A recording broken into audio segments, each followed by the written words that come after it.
It's going to be okay with the two. Yeah. I can hear it now. You can hear yourself, which is different than. Which is, it's good for the public. Not sure I like it. Means they can hear us too. Yeah. All right. I'd like to call the meeting to order. Please rise and join me in the Pledge of Allegiance. Pledge allegiance to the flag of the United States of America and to the republic for which it stands, one nation, under God, indivisible, with liberty and justice for all. Madam Clerk, would you please call the roll? Supervisor Moore, Present. Councilwoman McNamara, Present. Councilman Iacilli, Present. Councilman Powell. Present. Thank you. I'd just like to make a statement before we get started about the brush fires that began on March 8th, affecting Center and East Moriches, Eastport, and West Hampton Beach, that they're now fully contained and extinguished. In total, over 400 acres were burned. 2 firefighters were injured and 2 businesses on County Road 31 were damaged, but thankfully no residences were affected. Approximately 600 firefighters and emergency personnel battled the blaze, with 90 plus fire EMT departments, all volunteers who turned out in force to prevent the spread of the fire, coming from all over Long Island and New York City. I want to thank the fire department, all the fire departments, the emergency services and police, as well as, and especially the West Hampton Beach Fire Department, for their coordination, and the elected officials, the state who responded in the crisis swiftly. My deep gratitude to the county executive, Ed Romaine, who is on the scene and provided necessary resources and support for the firefighting effort. And also I would like to thank Governor Hochul for providing air and ground support from the Air National Guard and the New York State Police, and for declaring a state of emergency. Also, the DEC Forest Rangers and emergency management and operations personnel were on the scene coordinating firefighting efforts, and the New York State Department of Transportation provided heavy equipment. Air National Guard helicopters provided bucket drops of water from Wildwood Lake to help douse the flames. But finally, my deepest thanks and gratitude go to the men and women of the town of Southampton, the employees, volunteer firefighters, and EMTs alike who answered the call of distress in our community with speed, courage, and professionalism. Our emergency services and code enforcement department, headed by Ryan Murphy, and the fire marshal's office, headed by John Rankin. Our police department, led by Chief James Kiernan, and our highway department, headed by Superintendent Charles McCardle. All are deserving of the highest praise and accolades that a most grateful community can bestow upon them. By us all working together with a common goal, we successfully averted what could easily have been a regional catastrophe. So my heartfelt thanks to all of them.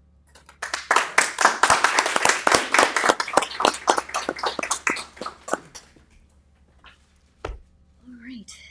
Can I just, Yes. 2 things. I just want to add that the 2 firefighters that were injured were treated and released. And I also wanted to thank our work continues, because this was an incident in the town of Southampton. And I do want to reiterate that I did receive word today that, people called our police department and got a plethora of information from them. And our fire marshals are out today. They're working with the affected businesses to make sure they have the documentation that they need so that they can proceed to get their businesses back on track. So. And I'll just add too that, obviously I would love to reiterate all the people that the supervisor thanked. Everybody did an amazing job. And in particular, I want to thank Ryan Murphy as well, and our highway crews, as well as the coordination from the county. I think it was really amazing seeing the county step up in such a big way and take swift action. So I think much praise is deserved to Fire Rescue and Emergency Services Commissioner Rudy Sunderman. So really want to thank him as well. Thank you. Yeah, the coordination was remarkable. Everybody kept a calm head and worked together. That's why we amazing live to in see. a great community, because we all pitched in when we needed it. Yep. So we should say thank you to everyone in Southampton town and the county. Thank you. What businesses were affected? Were they on the? The businesses that were affected were on Old Riverhead Road in West Hampton Beach. There was, I think, Autogate, a pool company, and East End Hospice had a little bit of damage in their parking lot as well, and they had some smoke damage. Thanks. All right. Thank you, everyone. I would like to move now to approve the minutes of the regular board meeting held on February 25th, 2025. Second. All in favor? Aye. Madam Clerk, would you please read the communications? Certainly. We have received the following communications in the office of the town clerk. We have received public notices from the Suffolk County Department of Economic Development and Planning regarding aquaculture lease sites in Peconic and Gardeners Bay, Town of Southold public hearing notice and notice of adoption, Village of North Haven notice of adoption, Village of Southampton zoning board of appeals hearing notice for March 11th, for First Neck Lane, Southampton, Town Land Use Board application, Zoning Board of Appeals hearing notice for Flying Point Road in Watermill. Bid and request for proposals were received on Wednesday, March 5th for bid for on-call services for the transportation of landfill leachate for municipal works. The following report was filed from the Town Comptroller for the February 2025 monthly financial reports. And that concludes the communications for this meeting's agenda. Thank you. I do have 3 walk-ons. The first is Town Board Resolution ID number 49260 to authorize attendance at New York State YMCA Youth and Government Conference in Albany on March 21st to March 23rd, 2025. The second is Town Board Resolution ID number 49282 for the warrant number 5. And the third is Town Board Resolution ID number 49258, which is a resolution adopting the amendment to Southampton Town Code Chapter 314 entitled Moratorium on Battery Energy Storage Systems by amending Section 314.4 entitled Moratorium Period to extend the moratorium period for an additional 3 months. And I move to accept and add all 3 walk-ons to the agenda. Second? All in favor? Aye. All right, Madam Clerk, would you please read the notice for the first public hearing? Public hearing number 1, to consider the use of community housing funds for the acquisition of land located at 90 North Sea, Mecox Road, North Sea. Good afternoon, Madam Supervisor and Town Board members. Before you today are 4 public hearings that request support from the Community Housing Fund in order to bring much-needed affordable housing to our town. If approved, this funding will support the creation of 25 new units of housing that will remain affordable in perpetuity within the town. Although this is just a drop in the bucket compared to the overall demand, it demonstrates that the newly established Community Housing Fund is fulfilling its purpose to expand access to affordable homes. These projects mark an important step forward for CHF and this board's commitment to creating affordable housing in the town.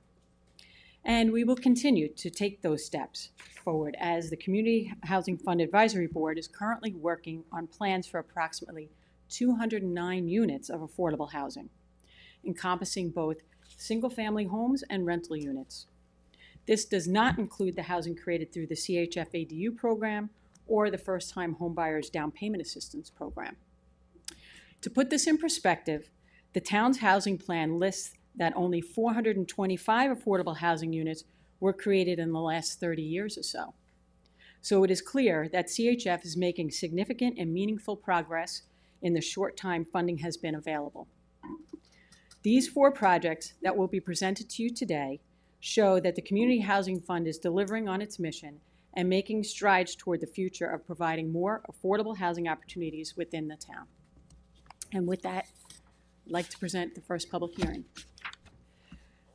The Community Housing Fund Advisory Board received an application from the Town of Southampton Housing Authority for CHF funding in an amount of up to $1,512,000. This amount represents the cost of land and closing costs associated with the purchase of the property located at 90 North Sea Mecox Road, North Sea. The CHF funding will assist with the land costs that will enable it to be developed into 9 single-family, 1,200 square foot Cape Cod style modular homes on 4 acres. Each home will consist of 3 bedrooms, 2 full bathrooms, and a 2-car garage. Each home will have an independent Fuji IA septic system. And we have plans right here of the homes. The homes will be available for sale to households with a maximum income of 80 to 100% of the area median income. For a family of 4, this is between $124,000 to $156,000 in annual income. The sales price of the homes are anticipated to be between $340,000 to $420,000. A permanent affordable restriction will be placed on the property that will require the homeowners to be income qualified and will restrict the resale of the property so that the units will be affordable in perpetuity. The Housing Authority will retain title to the land and form a homeowners association in order to ensure that the landscaping and septic will be maintained and that garbage and snow will be removed. Curtis Highsmith, the Executive Director of the Housing Authority, is here to address the board with any questions and concerns. And then Joyce Yancey, the Chair of the CHF Advisory Board, is here to give its recommendation to the town board. Thank you.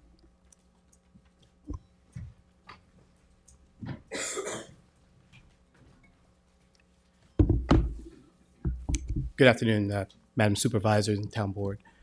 First of all, I want to just state for the record that this is a monumental moment. Since 2014, the Housing Authority has been able to develop and build just over 20 single-family homes for first-time homebuyers. This is the first time where we've been able to have a funding partner with the town of Southampton. So the work that you have been doing thus far and the work that you've demonstrated, the willingness and the deliberate effects or attempts to create more affordable units, it's just been absolutely wonderful. On 90 North C. Mecox, we went through several renditions of this and to show and demonstrate how working with the community comes up with a community-supported project which not only enhances the project itself, but also enhances, I believe, the community as well overall.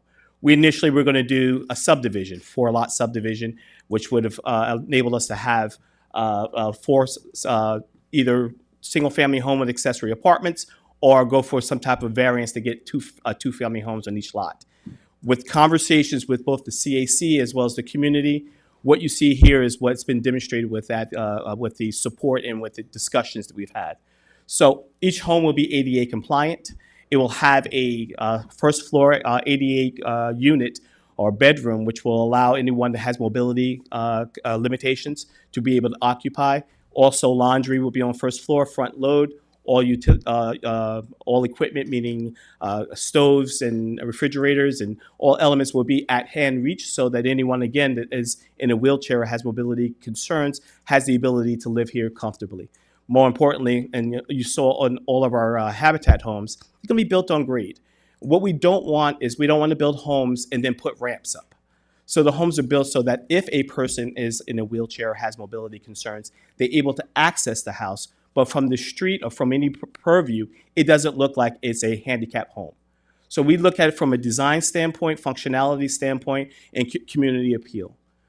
If you have any questions for me with regards to the project, most certainly would love to answer any questions you may have. Hey, Curtis, I think it's a great project. I've been watching you and helping you along the way. And it's east of the canal where we really need it bad.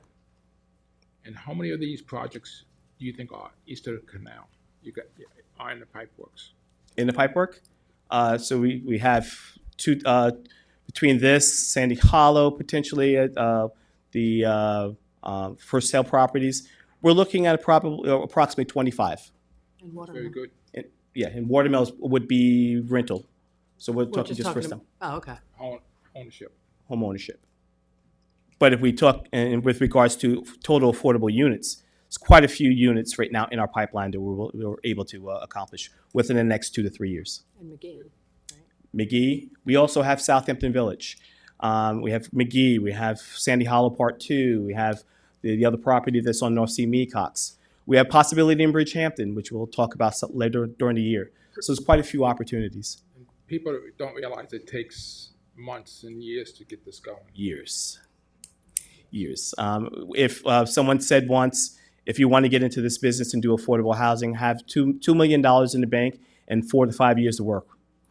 And Curtis, I know me and Bill, by the way, happy birthday to Councilman Pell. Oh, happy birthday. Me and Bill were present at some of those North Sea CAC meetings. I see the vice chairperson of the North Sea CAC here today with us. Can you just discuss a little bit about how those community interactions went? I think they were very positive.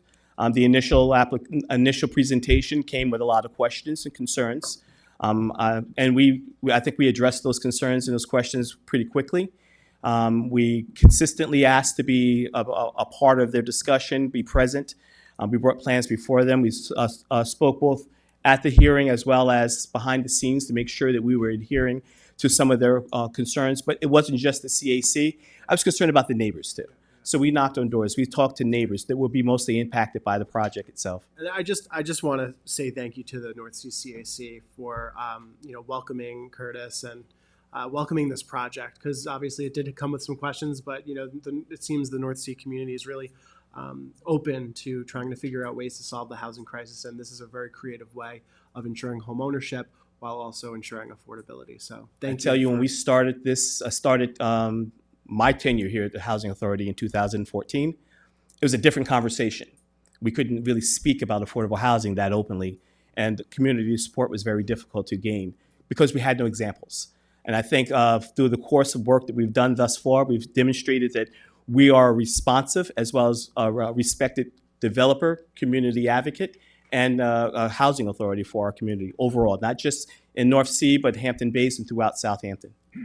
I think that also credits itself to, doing a mix of home ownership and doing projects that fit in the communities has been a big plus as well. I do have two questions specifically about the project. One is there will be a covenant restriction so that they can't be rented, correct? Absolutely. And then the second... It has to be owner occupied, can't be rented. As a matter of fact, you can't do any improvements or renovations to the building or to even the lot until you get prior approval from the housing authority. We're concerned about these are going to be kind of half-acre lots. And so individuals may have a desire to put up a pool or put something up that would be a permanent fixture. We would have to have pre-approval prior to that, and we definitely don't want to distort the process of being affordable. Okay, and then my other question is, you had mentioned an HOA to handle maintenance and plowing, and it might be a size constraint thing, but is there any possibility of bringing that roadway in to highway standards so that they can maintain the drainage and the asphalt and the plowing? Because I would love it's going to be a big cost. I would love it, absolutely. I believe that we have requirements. We still have to go to planning on this. So I'm sure with regards to the private road now, how we would have to, what process we would have to do to dedicate that to a town road, we would definitely be very supportive of that. Okay, just because I know that's going to be a big cost. We see that a lot with people saying we wish we didn't live on a private road because, repaving asphalt, doing drainage work, it's very expensive. And especially if you're trying to keep these affordable, to have an HOA, do that for repaving costs, you're talking about a substantial HOA payment. Yes. I think you're talking about the width and the turnaround radius. Those are two things to really look at. Absolutely. Fire department. I just want to emphasize, Curtis, too, with respect to the HOA, the goal of the HOA and how it plays in this this development here is that it's really meant to keep the character of the community, to ensure that nobody's making any types of changes to their homes that would really go outside the community character. It's really a way to keep things the way it's supposed to be. I think I've repeated this everywhere I've gone. These are my babies. And I drive by them to make sure that the grass is cut, the lawns are maintained. Airbnb. People who are supposed to be there are there. So I think that if anything else, the best reputation or at least comment I received most recently is they were concerned about one of our projects, and they said, but if I know you're involved in it, it's going to be taken care of properly. So that I consider myself very honored that someone had take that consideration. Thank you for that, because there is community concern about, when affordable housing is brought up, what is it going to look like? Are people there going to, be taking care of their properties? You're really reassuring the community that there is going to be that layer of oversight to ensure that, this is going to be, a nice development for all neighbors. And maintained and operated in a proper manner. And that taking the road over by the town, it's Town Law 200, and I know that our highway department's familiar with the, exactly what's required, so you can always reach out to them or my office. Well, they allow us to name the road, because that's something I would. Jim, can they name the road? We get to that when they. Curtis Highsmith Way. No, Are we talking about a particular name here? Typically, yeah. we have some ideas, but definitely it would not be Curtis Highsmith Way. Any other questions? Not at the No, I moment. think it's a good project. You have my support. Thank you. Maybe Myron. You would name it Thank after you, Myron. Curtis. I know What it's Joy over. Cianci would like to come up and speak. Okay, good afternoon. I am Joy Cianci. I'm here today on behalf of the Community Housing Advisory Board. As you're aware and heard today, the town of Southampton Housing Authority is seeking $1.512 million from the Community Housing Fund as reimbursement from their land acquisition costs plus closing costs of 90 North Sea, Mecox Road in North Sea, which it will later develop into 9 single-family, 1,200 square foot, 3-bedroom affordable homes made available for purchase by first-time homebuyers who earn between 80 and 100% of the area median income. The homes will remain affordable in perpetuity by way of the easement that will run with the property. And as you also heard, the town of Southampton Housing Authority will own the underlying land and oversee the entire parcel after the sale of the homes by establishing the homeowners association through which the housing authority will provide landscaping, property and septic maintenance, snow removal, and other services to ensure the properties are maintained in accordance with the look and feel of the community at large. The Community Housing Fund Advisory Board voted unanimously to recommend this application to the town board, and one board member recused himself. In voting to support this application, our recommendation was based on the following. The advisory board recognizes the importance of providing financial assistance to alleviate housing cost burdens for residents of the township. We further recognize the importance of supporting much-needed affordable housing for workforce, which this project will. The advisory board also recognizes the importance of pursuing opportunities to expand and preserve affordable housing east of the canal, which this project does. And I just want to add a side note there to your question earlier. Of the 12 projects that we've either committed to or in our pipeline, 9 of those are for housing east of the canal. So it's a high priority for what we review. The advisory board is also comfortable that the appraisal ordered by the town supports the amount requested by the town of Southampton Housing Authority, and the advisory board also supports that the affordable nature of the units to be developed will run in perpetuity as permanent affordable easement on the property. Accordingly, the Community Housing Fund Advisory Board recommends this application to the town board. I appreciate the opportunity to present our recommendation for your consideration. Thank you. How many bedrooms did you say are upstairs? How many, One. how many bedrooms are 2. upstairs? There's One 2 is at the bedrooms. layer and 2 are upstairs.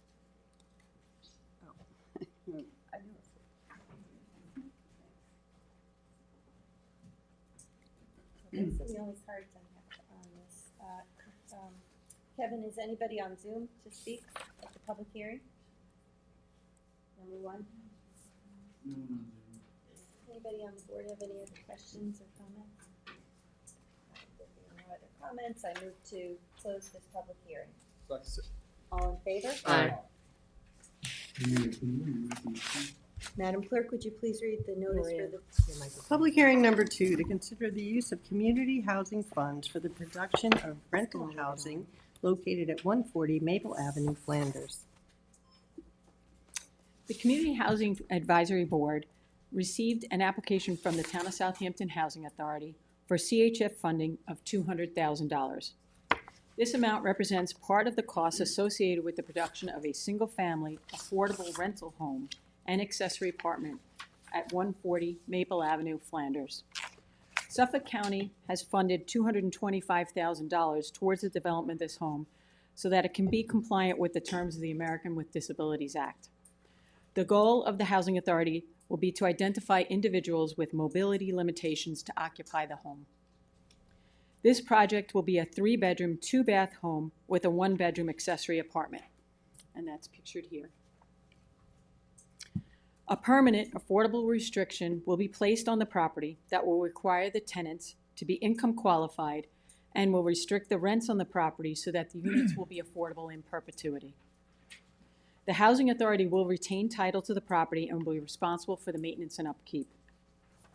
And again, Curtis Highsmith, the Executive Director of the Housing Authority, is here to answer any questions you may have. And Joyce Yancey, the Chair of the CHF Advisory Board, is here to give the Advisory Board's recommendation to the town.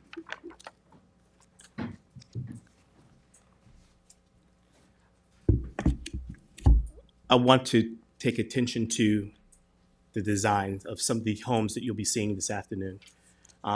We always look into considering the community appeal, ensuring that whatever we build and whatever we develop enhances the overall community.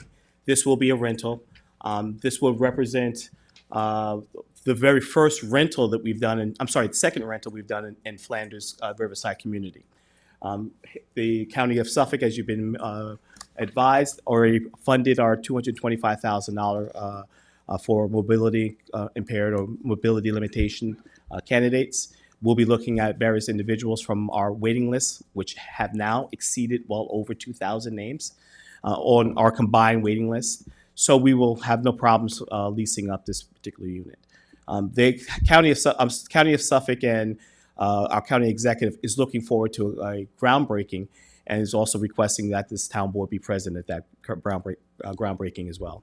If you have any questions with regards to the project, I'm here. Thank you, Curtis. Was this parcel, did this come to you through the 72H? No. No? We acquired this parcel. We purposed this for what we're actually doing right now.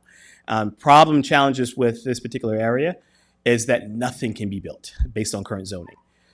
So we had to go through a number of different reliefs, ZBA reliefs, in order for us to get to where we are now. Then in the middle of the process, the requirements on septic changed, so we could no longer use the normal traditional septic systems that were passed. We had to change that process and resubmit. There were just variations of things that happened during the course, so that's where we are now. Thank you. Thank you. You've gone through the ZBA process? Is that, when you said nothing could be built, was because of the size of the lot, or? Setbacks. So because of zoning, based on front yards, and this is actually a corner lot, which made it even more difficult. Yeah. So between front yard, side yard setbacks, the minimum square footage, all of this came into play and made it very difficult for us to come up with a project that didn't require a whole lot of zoning reliefs. If you actually go through the zoning application, you see that it took the guy probably 2.5, 3 minutes to read all the various reliefs, but that's this area. And as a housing authority, every one of these units that we've ever built, I've done the expediting. So again, this has been a very lengthy process to get some of these projects on its way. But to his point, do you have the approvals now? Everything, we're permit ready. Okay. The lot has actually been cleared. We were the county asked that we clear the lot immediately because we were concerned about the long-eared bat. So there's only a grace period by which you can actually clear the lot. So we had to clear it immediately. So both the main structure and the accessory apartment over the garage would be subject to the restrictions of the affordability? Absolutely. And is that something that, I mean, how is that enforced? We do all screening. So just like we do with our other income limited projects, whether it be Sandy Hollow, Spionk, Hampton Bays Apartments, and we have 3 rental parcels as well. We do our own personal screening, and we to ensure there are annual inspections. We have to follow New York State HUD REACT inspections to ensure that the property is properly maintained and managed. We do income requalifications every year to ensure that the candidates in there also qualify. So the person living in the home won't have any say over who's living in the garage? Absolutely not. Okay. Oh, This question might be for the housing director. Will this also fall under the annual affidavits that you'll be working on with Public Safety Director Murphy? Yeah, so we do send out affidavits on any current community benefit units to ensure that the people that are residing there, it's still their primary residence. And so, yes, this can become part of that as well. Yep. I just had one other question, because my mind is still on this. There would be no opportunity, say, for the person who is mobility challenged in the home to have a caregiver living above the garage. I would say, well, that everything's possible. Okay. Remember, there's still a 3-bedroom house, so you have units within the actual house that could house an individual who or Size, I caretaker. didn't realize it was a 3-bedroom house. It's a 3-bedroom house. But if for some reason that there's a combination where the person who's a caretaker is income qualified and could occupy the unit, it would be a good marriage to have the two. Well, certainly we will consider that, take that into consideration.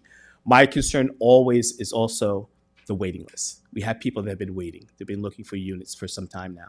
And so we don't want to necessarily circumvent those that have been patiently waiting for some time. Would they get one of the garage bays, or that's for the One of the people that garage bays is for the unit upstairs, the other one. So we would actually, the portion that actually has egress into the apartment upstairs, that end will be closed off to that section. And the other section, the other garage will be for the house. I'm very high on I think I've mentioned this several times, storage. We just accumulate a lot of stuff. And so we're also going to be taking consideration of possible sheds, because we found even with the Habitat homes, people still need more storage opportunities. Because these are not, no basements No on basements. this, right? Yeah, all right. Okay. Thank you, Curtis. Joy Cianci. Okay. Hello again, and I'm here again on behalf of the Community Housing Fund Advisory Board. Since you heard the facts of the project, I'll go right to our recommendation in the interest of time. The Community Housing Fund Advisory Board voted to recommend this application to the town board. Again, one member recused himself. In voting to support the application, our recommendation was based on the importance of providing financial assistance to alleviate the housing cost burdens for the residents of the township. And we also support that the affordable nature of the units to be developed will run in perpetuity as a permanent affordable easement on the property. So, short to the point, the Community Housing Fund Advisory Board recommends this application to the town board. Thanks for the opportunity to present our recommendation. Okay. Thank you, Joy. All right. Kevin, is there anyone on Zoom who would like to speak at the second public hearing?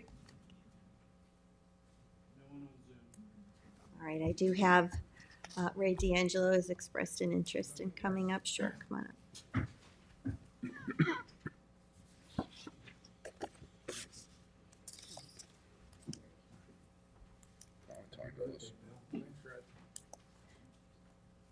I think I'm still older than you, though.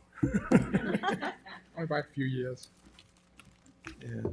I wasn't going to speak on this, but he mentioned that there's a 2,000 member waiting list for these.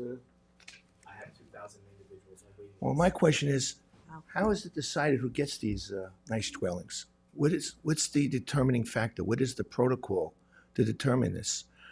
And just to retrace it a little bit, we just experienced this terrible brush fire, which is a very arduous fire to fight. It's very dangerous.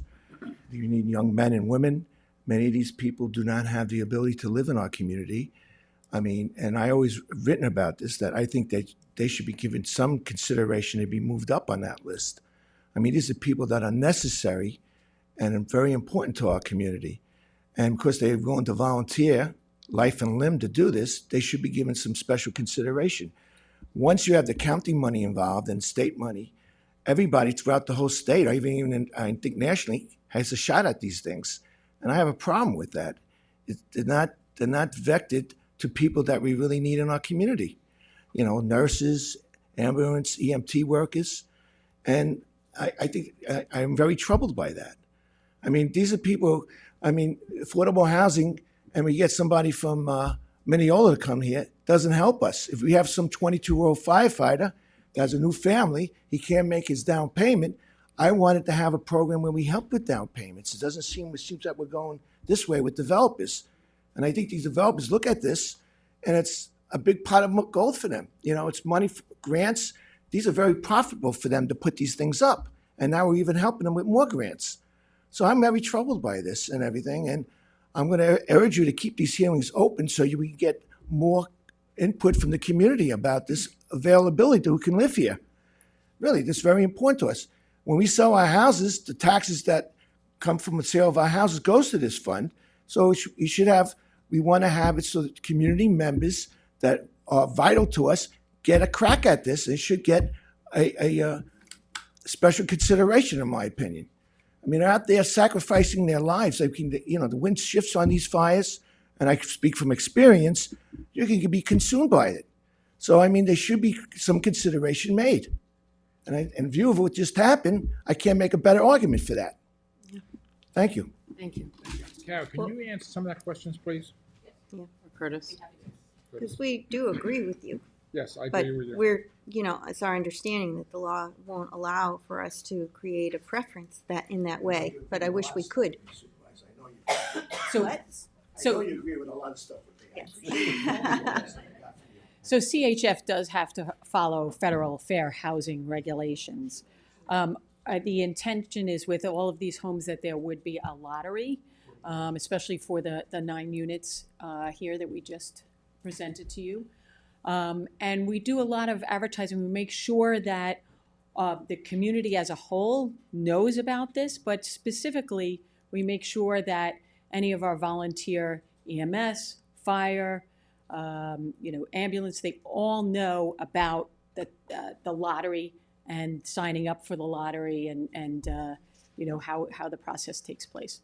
And just because it was mentioned, Kara, about down payment assistance, we do have a down payment assistance program, right? Yes, we do. Yeah, we have a pretty robust. Dedicated $1.25 million last year. Yes. And we're considering maybe doing an additional allocation, but we have how many? I think 4 So current we have applicants? 4 current applicants for the down payment assistance program that we just started really getting off the ground in about November, December.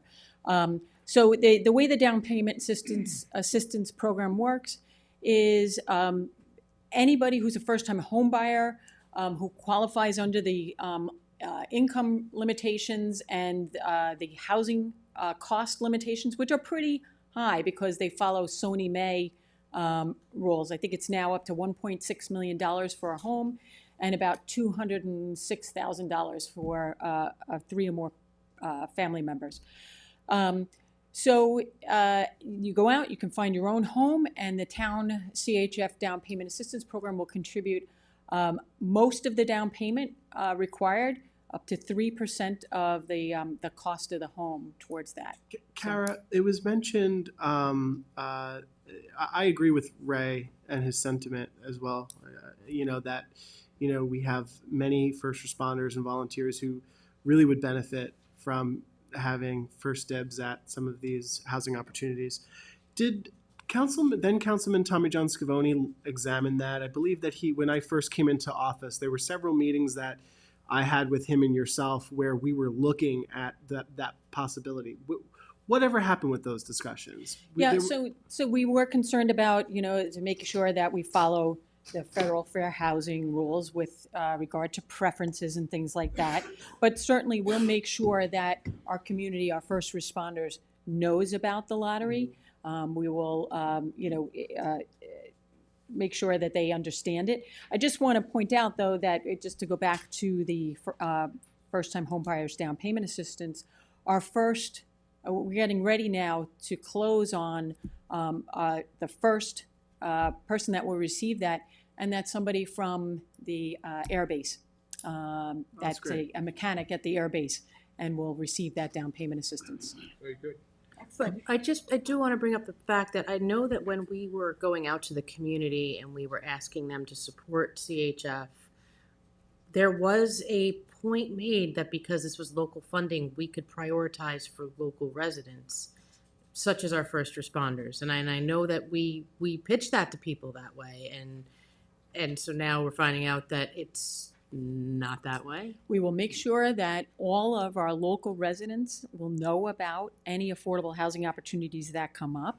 In fact, we've found through all of our studies that the majority of people who are awarded these homes are residents, they either are residents currently, they were residents at one time and had to leave because they couldn't afford to live here, or they have employment within the township. It's a high percentage rate. It's about 94% of the people who are awarded these affordable housing opportunities are one of those people. Could you also point out, so people understand on these houses what are being sold to the people, and also the rental units, they have to stay affordable housing for life, and where some units don't, like there's a project west of the canal, which is granted by different types of money, which does it. Can you explain the difference between that? Right. So under our funding, the CHF funding, we are committed to funding units that will remain affordable in perpetuity. There was a time past, about 30 years ago, where the town didn't have the mechanism in place to ensure that homes would be affordable in perpetuity. And some of those homes were lost. A good many of those homes that I mentioned when I first came up here, the 425 units, a good number of those had been lost because there was no mechanism in place to make sure that they remain affordable in perpetuity. We've corrected that. On all of these homes, we place a buyer benefit mortgage on the homes. It's a soft second mortgage that ensures it's really a mortgage that's the difference between the purchase price and what the home appraises for, which can be significant in some cases, about $1 million in some cases. And that ensures that that person who receives that home can't go out and sell it on the open market. There are certain restrictions in there that has to remain their home, their primary residence. They can't rent it. And then we do allow these people to earn equity in their homes because it is important. People buy a home. It is probably their biggest investment in their lifetime.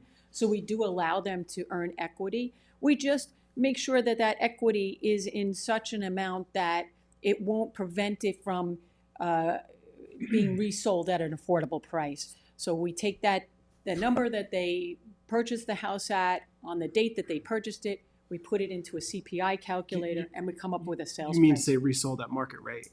Right. Not, right, so that we're ensuring that it's being sold at an affordable rate, not at market rate, so they make a profit. Correct. Based on what Kara's mentioned, the CPI, yeah. Yeah, and that's how we do it, through the CPI calculator. So we do allow people to earn a profit on their investment, but we restrict it in such an amount that it allows the home to be resold at an affordable price. I would just like Curtis to have the opportunity to just address his work with developers, if you don't mind. I just in particular the question specifically about who gets the projects. There is a RFQ process, right? So, anyone that thinks that people who develop affordable housing become rich or wealthy from doing it doesn't understand the process itself. Whether it's New York State tax credit deals, whether it's getting funding from the county or the state, first the margins are extremely slim because it's the cost in construction in comparison to what the market would allow. Our margins are extremely slim. We're also limited in terms of how much income or revenue or profit we can make or earn on each one of these projects. Usually it maxes out under 20%. It averages about 12 to 15% on the project. So no one's getting rich developing affordable housing projects, which is the reason why there aren't so many affordable housing developers. I want to comment on the preference question, because I wholeheartly agree with we need locals to get and have the opportunity to be awarded some of these homes. set aside some, put aside some of them for our locals. I get the phone calls every single day, multiple times a day. I get stopped at the supermarket and walking down just the road itself. I got approached 2 times here in the building talking about, can you find me a place? There's such a need for our locals, our first responders, but also our supermarket, our staff here in Town Hall. We all need affordable, reasonably priced housing here in the East End. This is the issue with the preference scenario. It's allowed, but this is what the Fair Housing Law states. In order for you to have a preference, you have to ensure that the nature, or whoever preference you set aside, you will not infringe upon any one of a protective class. So if you have a preference for fire or EMT or medical emergency personnel, you have to ensure that the demographic of that staff or that those individuals will not at all impede or hold off or limit anyone from a protective class. If it does, it has the potential of violating fair housing law, and you sustain the town itself to a possible lawsuit or some type of restriction from the state for funding. They get funding for CDBG, for other means. It will put the town into jeopardy of losing that funding. But not only that, it also will, it could possibly have a lawsuit from an agency like Long Island Housing Services or Erase Racism, where they have a particular lawsuit for that infringement and will cost the town millions of dollars. That's the issue with the preference. So I'm not saying that you can't, that when things like this happen, you send it to New York State, they typically say no because there's an impossibility for you really to do pretty much a analysis of every individual to be impacted by this to ensure that a person of a protective class wouldn't be infringed upon. So that's why they say no. It's just not worth the possible lawsuit or the loss of revenue for the state. We normally typically have either an RFQ or we take a number of bids from different developers. These projects will be modular.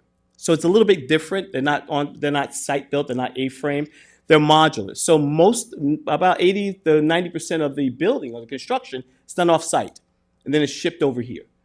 So we would normally have to get 4 or 5 different quotes from a modular company, what would it cost for them to install, bring over, ship, develop, and bring it over to our site. And that's how we make our decision process.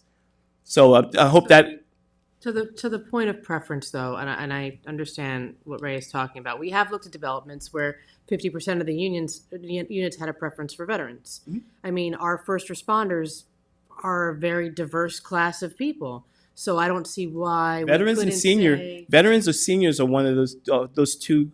It's funny. Veterans, seniors, and art colony are 3 of the preferences that are sometimes allowed by New York State standards. Because, I mean, I would love to see, of, say, the 9 units in North Sea, at least 1 or 2 have a preference for first responders. We're getting state funding. I doubt that they'll allow that, but I can probably do veteran. But they will not allow us to do a local preference.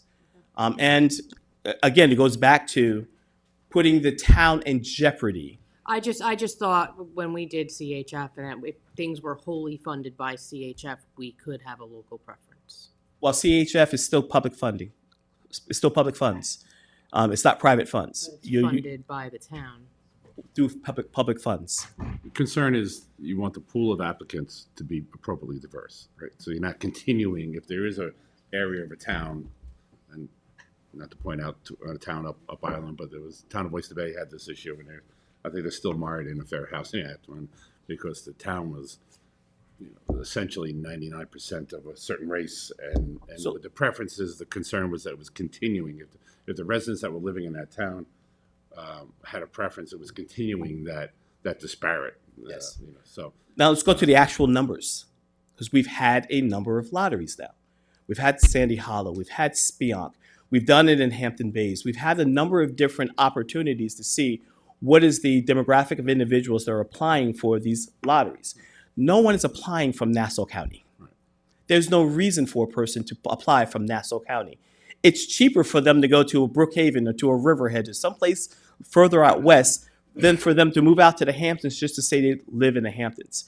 Believe it or not, I know it sounds kind of foreign for us. We're in Southampton, but $400,000 isn't affordable for most people. So when I'm looking at individuals or candidates, it's Southampton. I always say Southampton affordable. In regions like in Riverhead and further out west, those are usually at 200,000, never eclipsing or going higher than $300,000 in terms of purchase price. So it really, truly, it just doesn't happen. When we have our lotteries, our numbers are well above. 80% of them are usually over 80 to 85% are individuals that live and or work in the towns of Southampton. In this town, The majority of those that are from 15% are people who've had to move out because it was unaffordable to be here. You don't ever find anyone that doesn't have employment, relationship, history, or family that would decide to take an application to move out here in East Hampton. We're foreign in terms of our limitations on our position, being at the end of the island. Most of work and employment is out west. Most of the individuals that live out west, they either are there because they couldn't afford to stay out east, or there's no opportunity, and they were priced out of the market here in the East End. So it just doesn't happen by just nature of where we're located. Curtis, tell us what the distinction is when you mention a lottery and then you said there's a waiting list. We have a number of we have 4 waiting lists from, and what we did is we have obviously our Section 8 waiting list, which we run on behalf of the town of Southampton. We have an attainable housing waiting list, and we have waiting lists that have accumulated based on lotteries we've had in past times. We're looking at if we. So you mean the people on the waiting list were the ones that were in the lottery that Correct. weren't picked, but they were numbered, that you came in 5th, 6th, 7th? Correct. So each one, we're forced, and you were here for the Hampton Bays Lottery, where we had 200 applicants for 2 homes. It's heartbreaking. It was heartbreaking. It was absolutely heartbreaking. And you read the names. And by the way, just for the record, the 2 people that were selected lived in Hampton Bays. They were originally from Hampton Bays. They reside in Hampton Bays. They stayed in Hampton Bays. That was a positive impact to the community of Hampton Bays.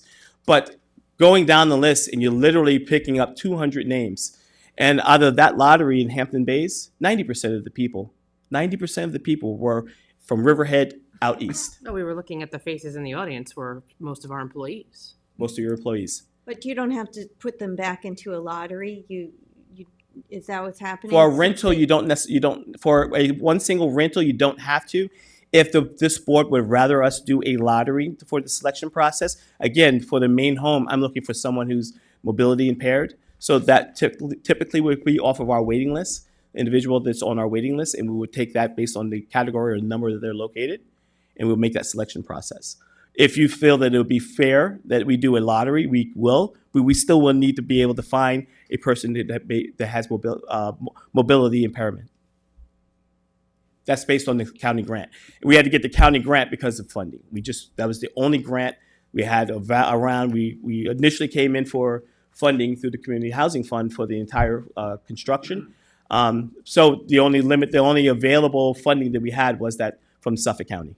that was on this specific project. On that, Here, on public year number 2. yes.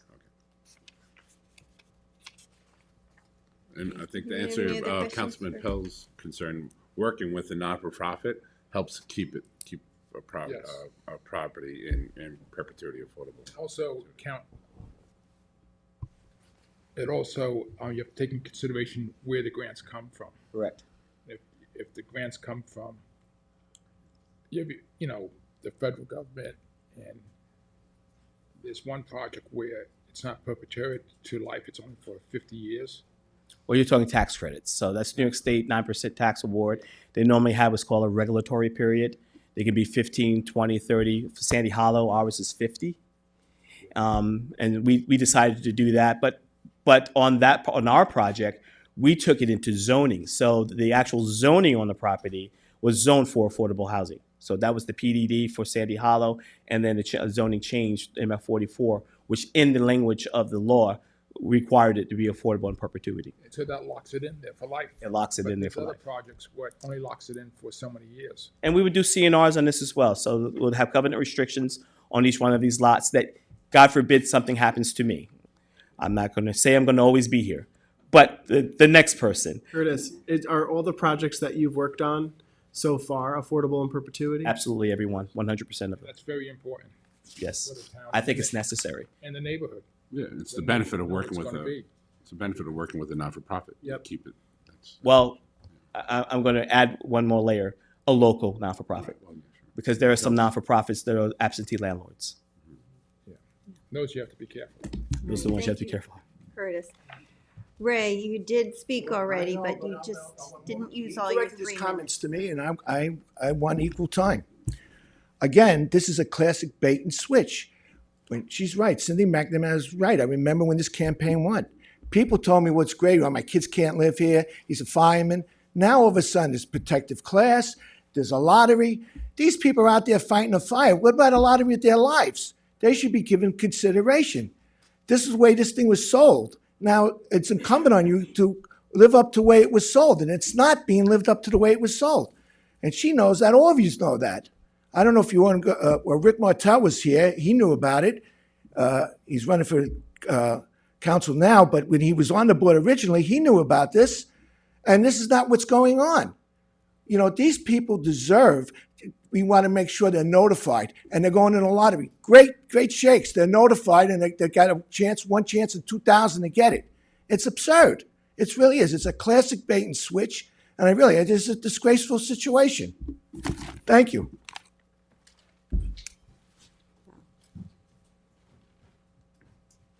Yes. Sorry, I didn't fill out a card. I didn't know I would speak on this. I just have 2 questions. My name's Lorraine Pacelio. I live at 23 Nash Avenue in Flanders. And I just wanted to know why this one is a purchase in North Sea and this one is a rental in Flanders. And I'd also like to know why they are income-based only and not asset-based as well. Is there any kind of limitation on those assets? I don't know if anybody can answer those questions. Thank you.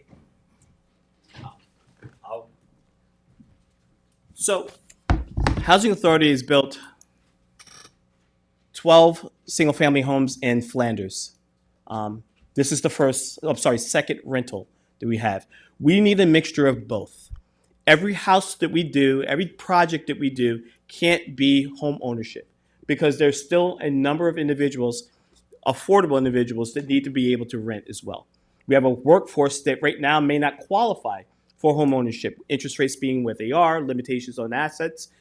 Secondly, assets are a part of the income base. So we look at a combination of both. We take a percentage of, if a person decides or sells their home, first of all, they sell a home, but they're not first-time home buyer, they don't qualify. But if they have a large asset base, meaning they have a large investment, a percentage of that is included or added into for purposes of qualifying or screening an applicant. So it's not that we don't take in consideration assets. Income and assets are taken into consideration. Thank you. Okay. Kevin, is there anyone on Zoom for this public hearing? No one on Zoom. Okay, then I move to close the public hearing. Second.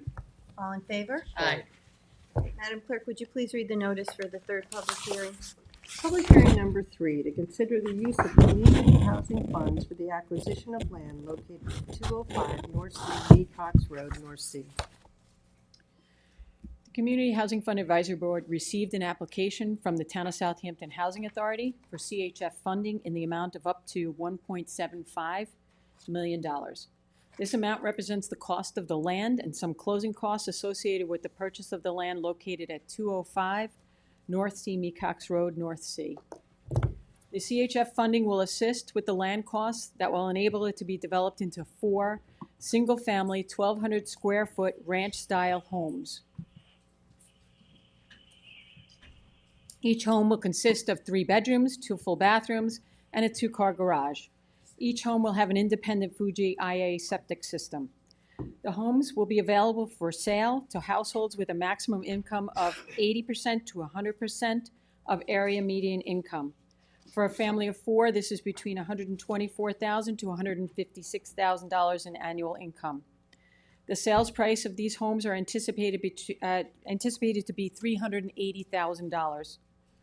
A permanent affordable restriction will be placed on the property that will require the homeowners to be income qualified, and will restrict the resale of the property so that the units are affordable in perpetuity. The Housing Authority will retain title to the underlying land in the form of a homeowners association in order to ensure that the landscaping and septic will be maintained and that garbage and snow will be removed. Again, Curtis Highsmith, the Executive Director of the Housing Authority, is here to address the board, and the CHF Advisory Board Chairperson, Joyce Yancey, is here as well. So we consider this phase 2 to 90 North C Mecox, but we decided to change the actual design of the house rather than the 2-story cape. We decided to make this same square footage, 1,200 square foot, but a ranch. Reason for that is this is a corner lot of a big, busy highway, busy area, corner of North C Mecox as well as Major's Path. So we wanted a 1-story view so that there wouldn't be any obstruction, it wouldn't be any blind spots, it would be more condensed, but also because of the exposure, these 4 homes, it would play better or greater into that community. And as for overall design itself, obviously it masks and complies with current architecture in that community and area. We will have are considering also putting sheds in the rear, entertainment area, patio. This will be ADA compliant as well. If you haven't noticed, pretty much everything we build, we try to make it ADA compliant so that we never have to retrofit a house to make it ADA compliant. So we'll have a kitchen, open concept, bedroom, which will allow for ADA or wheelchair accessibility, a laundry on the first floor, pantry, all the amenities that are necessary for an individual to live comfortably. This will have partial basement, so it'll be basement, will be conditioned space for the mechanicals and also storage. Any questions? Oh, I just wanted to make sure that this was, you also, Curtis, I believe Councilman Pell can attest to this as well.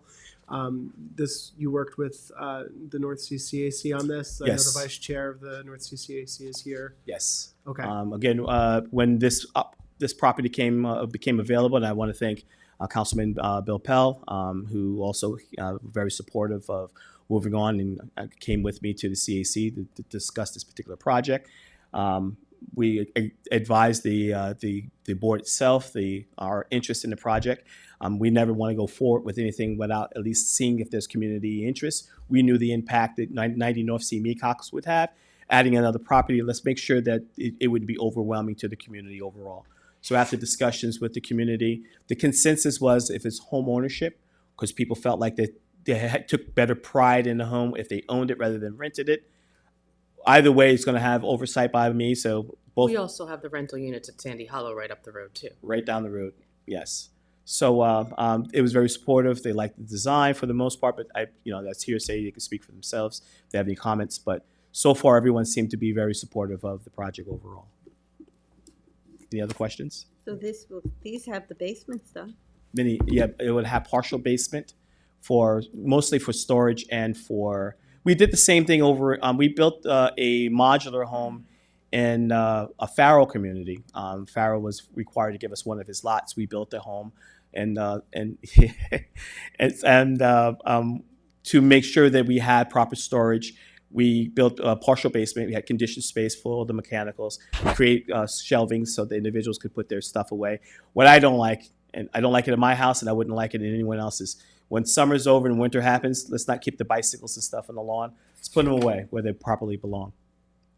But we're not able to do the same with some of the other properties? We are. Yes, we are. We are able to.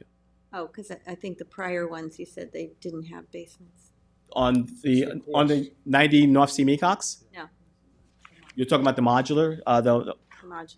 Well, those are the rental. That's a rental. My concern is someone trying to do something inappropriate in the basement. I see. So that's, you're talking about Maple. Okay.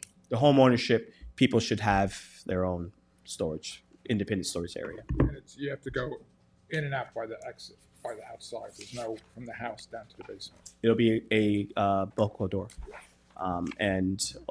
These also will be by lottery, open lottery for individuals. We will definitely promote, advertise, we'll be in here picking names, and we would do it in conjunction with 90 North C Mecox. So both parcels will be available. And Curtis, your advertising, you'll be working with Kara as well, so that a lot of that goes through our housing department, and Absolutely. we can, make sure anybody signed up with our town housing website will be notified. And okay, thank you. Just like we did for Hampton Bays, we make it available on the town's website, on our website. Great. We have to show and demonstrate that we're properly advertising, so we're in the press pretty much 4 weeks straight to make sure individuals have access to it. So the two in North Sea, the funding we are being asked for today is just for the land? Acquisition. And then you are coming back for housing money? Well, I was blessed enough to have representatives from New York State and from Suffolk County come out and do a caravan of all the sites, all of our proposed projects in our pipeline.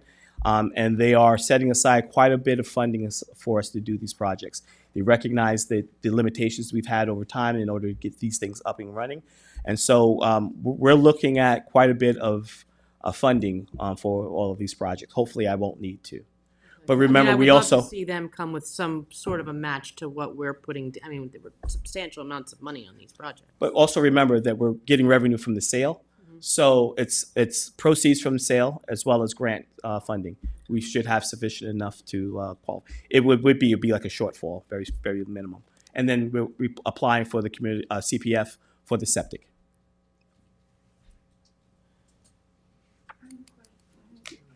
So, I'm sorry to belabor No. the basement point, but did you say that 90 They do will have basements. Oh, okay. Yes, they do. All right. I get it. Thank you. Yes, just Maple does not. All right. Understood. All right, well, I have a question for Kara, actually. okay. Thank you, Curtis. Thank Don't you. go Thank you, anywhere.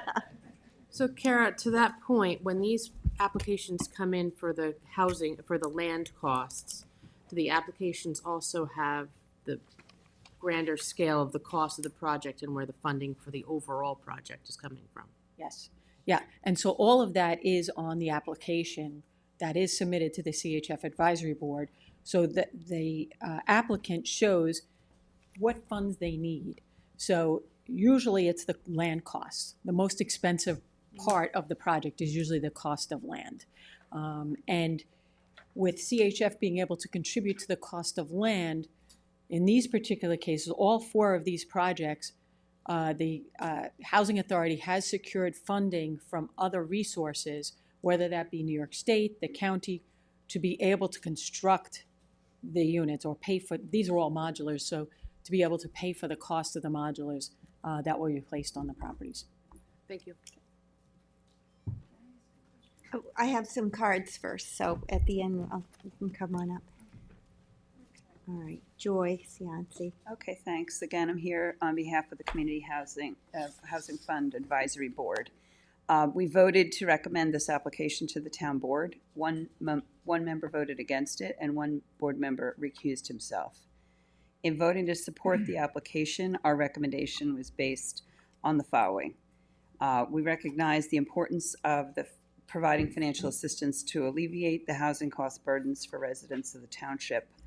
We recognize the importance of pursuing opportunities to expand and preserve affordable housing east of the canal, which this project does. The advisory board is comfortable that the appraisal ordered by the town supports the acquisition price requested by the Housing Authority. And we also support the fact that the affordable nature of the units to be developed will run in perpetuity as a permanent affordable easement on the property. Accordingly, we recommend this project to the town board. Thank you for the opportunity. Thank you, Joy. Thank you, Joy. All right, Chris Cole.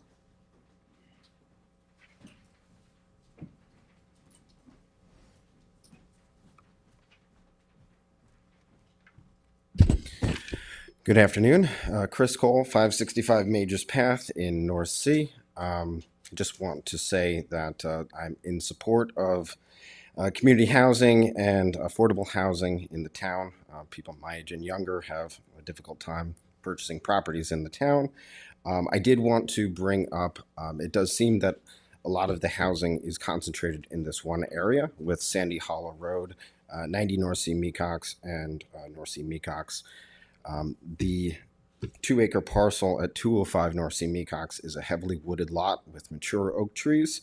So I would just like to just state that if that is to be developed, that it be done in a way taking in the site conditions into consideration.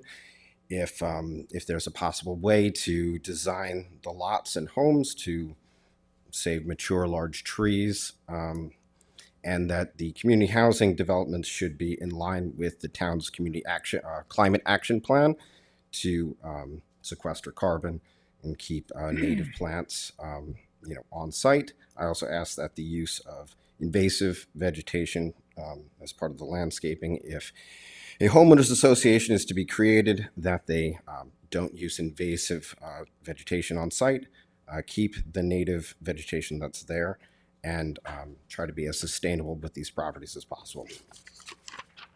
Actually, Thank you. we talked about that all in, when we talked about this project, that to place the houses around some of the trees, no invasive species, no bamboo, nothing like that, to make it Great. to make it like it was there for a long time. to fit the Great. neighborhood. Thank you.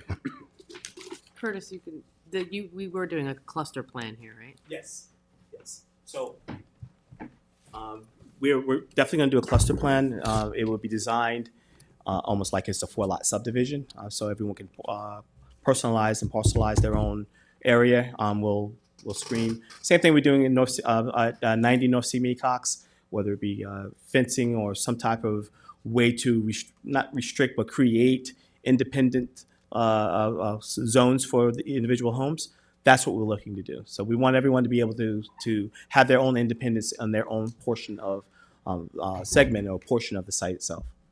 In terms of vegetation, everything's going to stay.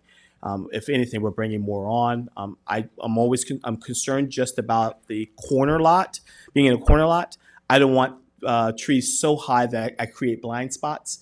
I travel this road a lot too, and I'm always creeping around to make sure. So I just want to make sure that it's also sensitive to traffic that comes through in that area.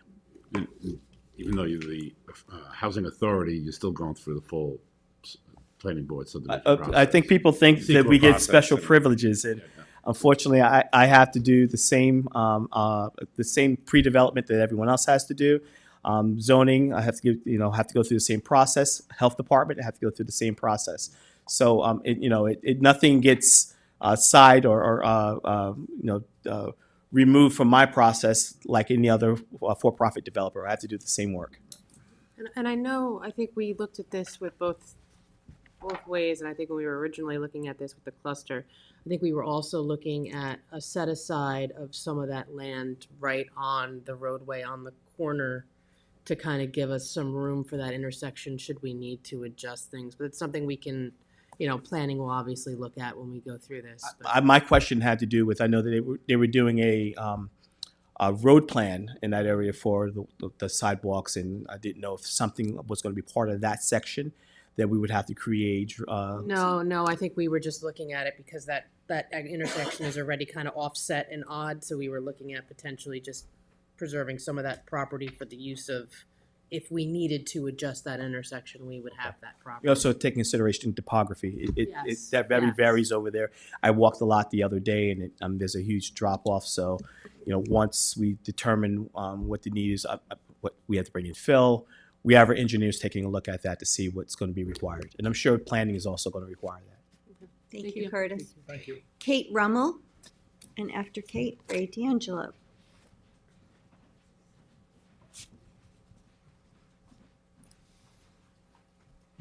Hi, Kate Rummel. Thank you to everyone for working to address the housing crisis within the town.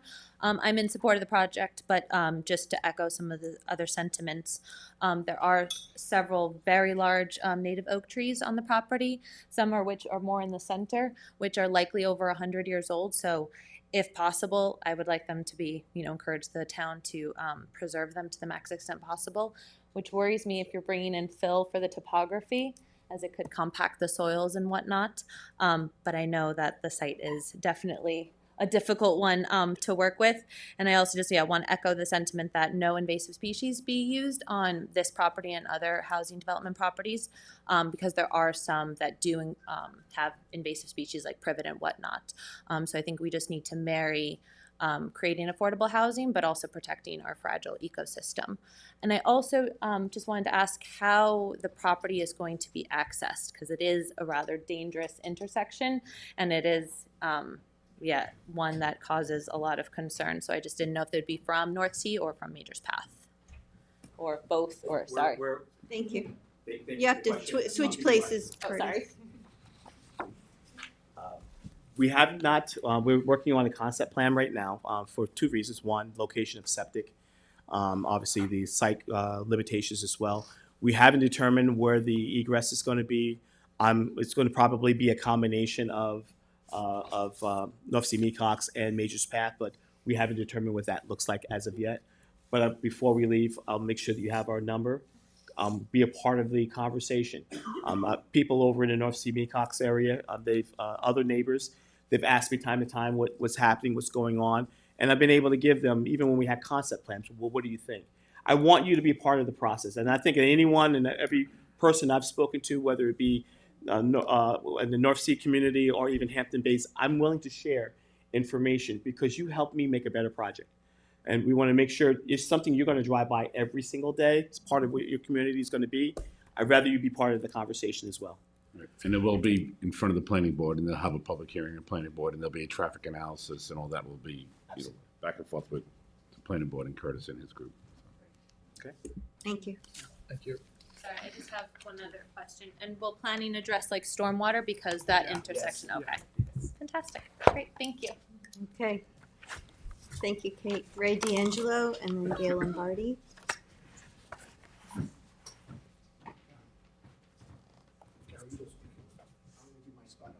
Okay. I'm Carol McCarville. If I understood it correctly, the town is going to continue to own the land, and it will be maintained. That's wrong? The housing authority, The housing authority, Yeah. not the town. not the town. Who? The housing authority. Of the town. No, they're not, they're Do you they're want not to, for profit. do you want to, Kara? come up next? Well, do you want to finish your question? Yeah, And then so we my can answer. question is, and what would be sold would be the house, but the grounds, common area and the ground underneath the house will always be maintained by the housing authority. Yes. Okay, so my question is this, that's not so easy to say, well, you can sell the house, but we own the land, because the landowner, which would be the housing authority, is always responsible for what goes on the property, including the house, because the house is on the land that the housing authority owns. So who's going to pay for liability insurance for fire, car accidents, property damage? Who's going to pay the insurance, which there will need to be for the land, because the town is liable, or the housing authority, part of the town? They're always going to be liable for whatever goes on this property. So it seems to me that the people who are proposing building this aren't giving us any numbers about what that's going to cost. That could be a huge yearly bill to insure this. And if you say in perpetuity, that means forever. So who's going to pay the insurance? They said, oh, will be maintained by like a homeowners association to assure that the grass gets cut, etc. Who's going to pay for all that? Who's going to pay for the liability insurance? Who's going to pay if there's some major land problem, if all the houses and all the trees burn down? Who's going to pay for all that? The town. It seems the town. Am I wrong? Curtis will answer that for Yeah, you. why don't you have a seat? It's not the town, but he'll explain it. Okay, I have one other question. If these are the proposed pictures, are these real houses? Okay, all of these houses look to me like that they were over cleared. I'm just saying. It's a rendering. Well, just saying. Okay. Thank you. To answer, to respond to the first statement, the housing authority is not a part of the town. We are a separate entity. We are separate from the town. We would like to say an agent for the town. However, we have our own separate separate audits, our own separate P&L, our own separate operations. We are independent from the town. With regards to the insurance on the property, just like a mobile home park, a condo or a co-op, or any other residential development that allows for home ownership where the land is owned by a corporation or an entity, that's the same makeup that we would have. So we'd either have to do this as a PUD, a co-op, or we would establish a land bank, and we would be able to sell the improvement, which is the building itself, for the individuals. And that there's a specialized document, it's not a deed, specialized document that's filed in the county as in terms of home ownership. So you do have home ownership, you do own the property, you're able to write off obviously your mortgage insurance, you have all the privileges and the advantages of owning real property. The difference is that we would own the land. So we would have insurance on the land, we would have insurance on the actual property. The owner of the home would have insurance on their improvement, what they own. And where does the money come from that you would use? Homeowners Association fees. From the homeowners association. This is not a new concept, right? This is every trailer park operates in this fashion. The trailer park owns the underlying land. The trailers are owned by the owners. Mobile home park, excuse me. And they're free to sell their mobile home at any time. They never sell the land because the land stays in ownership with the. We create a pro forma for each one of these projects that we own. In that pro forma would be basically the cost of operations. That's your insurance, taxes, maintenance fees. All those things are added into the overall operation costs. And based on that budget, that's how we pay. So yes, and I will say this, insurance is getting expensive. I mean, our insurance coverages both on Sandy Hollow, Spionk, Hampton Bays Apartments, our rental units, they've increased beyond. We're trying to work with our current legislators to try to put some type of limitations on that because they've increased substantially. But we would maintain insurance, so any accidents, any incidences that happen on our parcel would be the responsibility of the housing authority. Within the building or the structure itself, be the responsibility of the homeowner. Like any other condominium or townhouse community. Co-op, home. And we're looking at even possible co-op opportunity, which I actually prefer a little bit more. We're not there where we're talking about the actual operations of it. But a co-op, and we'll go into details when we start establishing what the operation procedures would be, but it gives me more standard, and that's one of those procedures where I can actually write in their preferences because you're owner of a corporation and not of real property. So that may be a possibility through a co-op. I'll be able to do qualifications based on preferences. We're still testing to see if that's a possibility. And I know that I had a conversation with Peter Elkowitz recently, the president of Long Island Housing Partnership. They're doing it in Huntington. Right, and they said that all the projects he's doing moving forward are all these community land trusts, so it maintains the affordability and perpetuity, and they have much better control over the properties moving forward. And because the co-op is written into a corporation, into an incorporation that you own into a business, so your ownership is really a business, your entity or interest in the business. You can write in the bylaws of that business certain parameters. That means occupancy, resident conduct, all of those things can be written into the bylaws. Thank you. Lombardi. Oh. Okay, just thanks, Michael. I'm going to keep forgetting. Myron Holtz, resident of North Sea. I'm also a retired deputy commissioner from New York State Division of Housing and Community Rule, where I was the deputy commissioner for housing operations. And my wife, who is a member of the town of Southampton Housing Authority, that's why I, as a member of the Community Housing Fund Advisory Board, I abstained from voting on anything, so there would be no potential conflict of interest. Wondering who was abstaining from all the votes. That was me, for that purpose. But I do know. want to clarify one thing about housing authorities and how they're created. They are created by an act of the state legislature. There's something called the New York State Public Housing Law, which permits municipalities, cities, towns, and villages to create housing authorities to act as an agent for that municipality, rather than having the town and the municipal departments in the town responsible for maintaining and operating these housing developments. The public housing law authorizes the municipality to apply to the legislature and request that they create the Town of Southampton Housing Authority, the City of Binghamton, the Village of this or that. And there are hundreds of housing authorities throughout the state that are independent of the entity, the municipality, that asked that they be created. They're separately financed.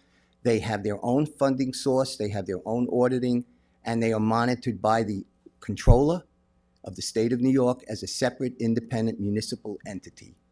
So they are not owned by the town, but the town appoints the members to the board so that the town has an opportunity to determine how a housing authority operates. And I think that's a necessary clarification. Thank you. Thank you. Thank you, Myron. All right, now Gail, thank you for your patience. I don't know, I'm afraid to move these mics down. I know, who knows what You don't have to. They're all new and they're sensitive Yeah, and we heard a raised pen clicking. So I'm glad Myron got up and explained that, because I am from a background in the city of housing authority myself.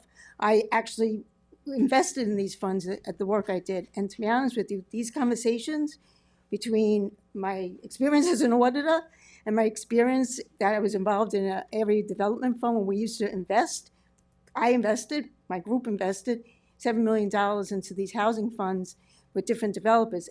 A lot of red flags just went off. And what's going on with our community housing funds used as leverage now to get state and city money, listen to me, state and county money. I don't remember that being part of the mission of the community housing fund. I thought the community housing fund was actually supposed to help our local development in and of itself, and that's how the money was supposed to be used. As Ray said, it got sold to us as it was going to help our local people. And in town of Southampton, laws are broken all the time. Well, how about laws get changed? If the fact is that the community housing preservation law allows it to be open to anybody in the state, anybody in the county, anybody in the United States, then that's your job now to change that law, because that's what we've sold. And if the fact that now we're using it as seed money, which is mind-boggling to me, to leverage other funding, and now that opens it up to all of these other people able to, then why are we using it as seed money?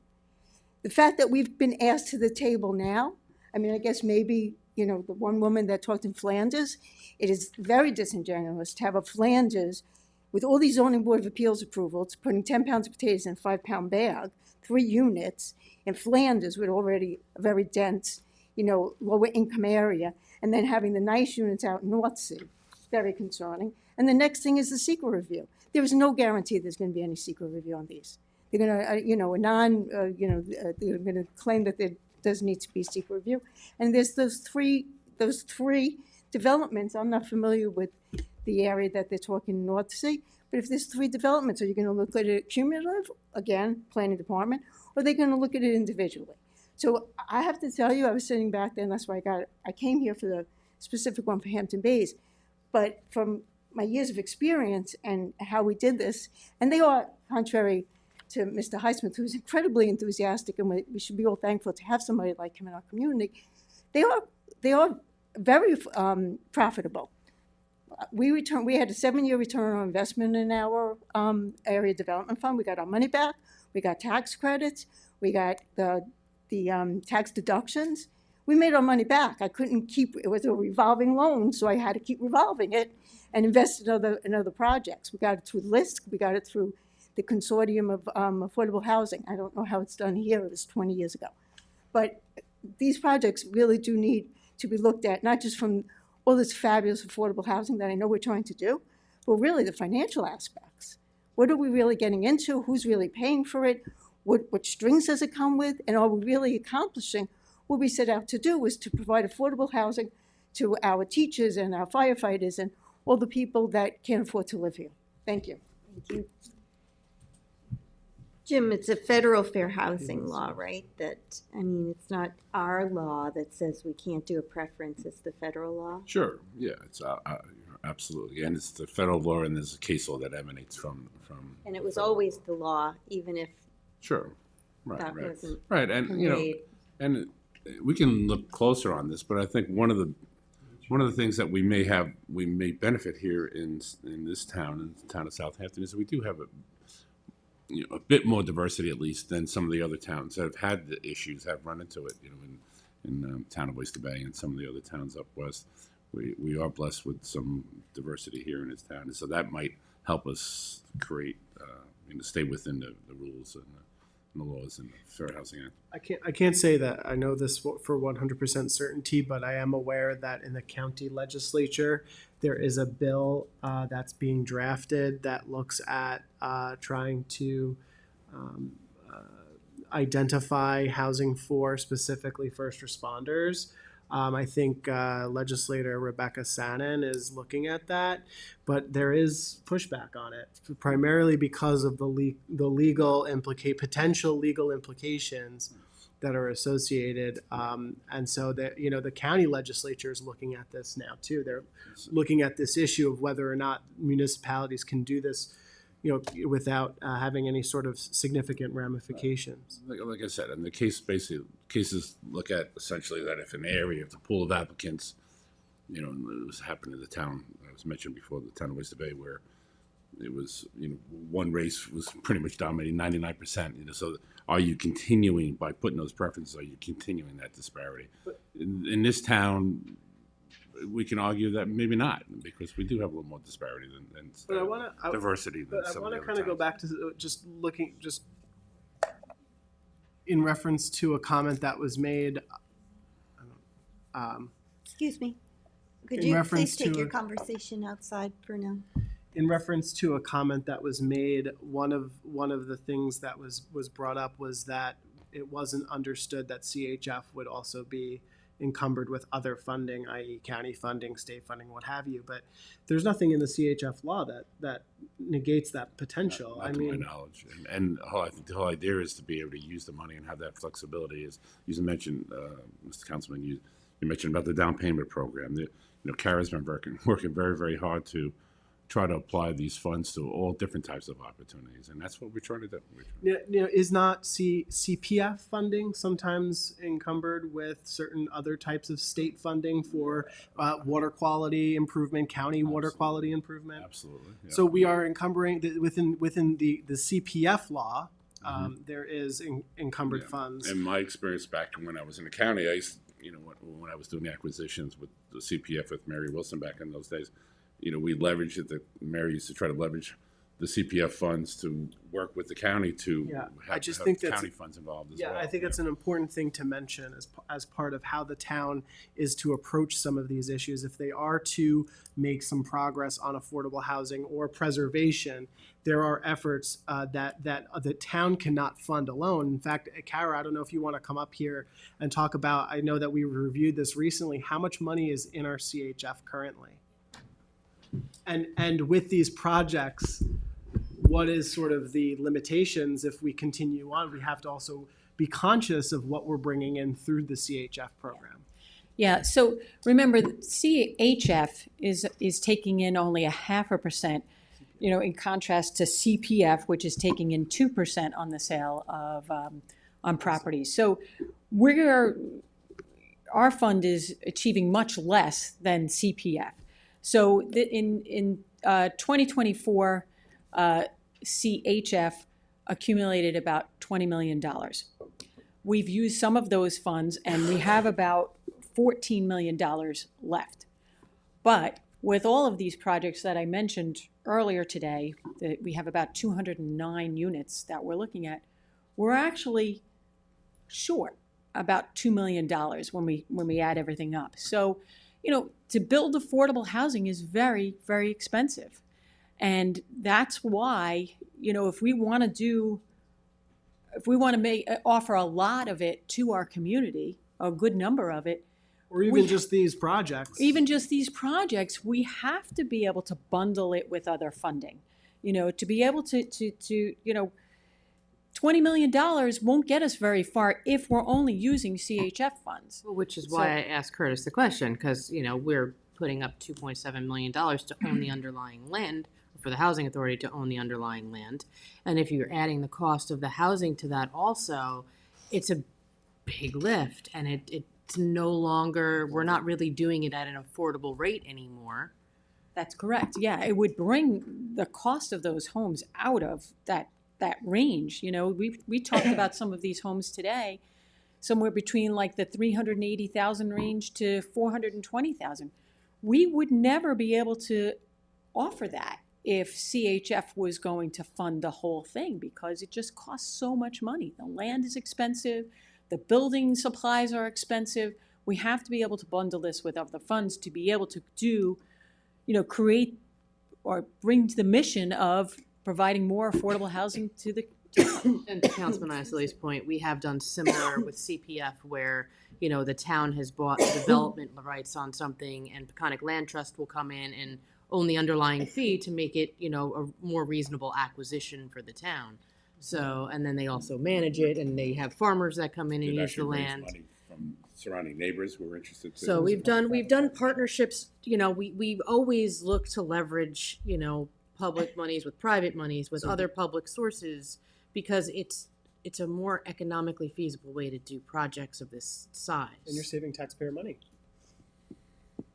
Exactly. So, and I just also want to point out that, you know, working with the Town Housing Authority, I mean, you've seen some examples today. The Housing Authority is concerned about, you know, the trees on that property. They are concerned about, you know, what the community wants.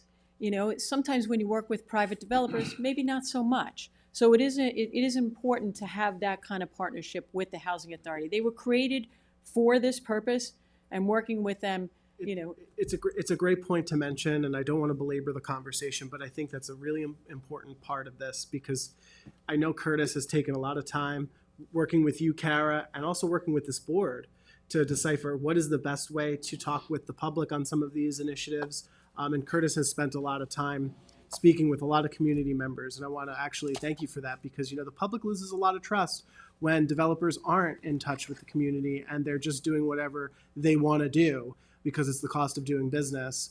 You really take the time to listen to people, and I really appreciate that, and I know that my colleagues here appreciate that. And we also, I mean, we pulled some of these projects to get more community input and held off on them until we had that input, so. And the reverse is true because Kara's working very closely with Curtis too, so that's helpful. Yeah. That your department is working very closely with Curtis's housing authority. You know, you have that symmetry. Which it should be, you Yeah, know, of I mean, course, that's why the Housing Authority was created by the town of Southampton, you know, so. Thanks. You represent the town, not the authority. Correct, But- right, but absolutely. We're seeing the product of the relationship between the two of you, which is great. Hopefully 25 new units. Yeah, thank you. Kevin, is there anyone on Zoom that would like to speak at this third public hearing?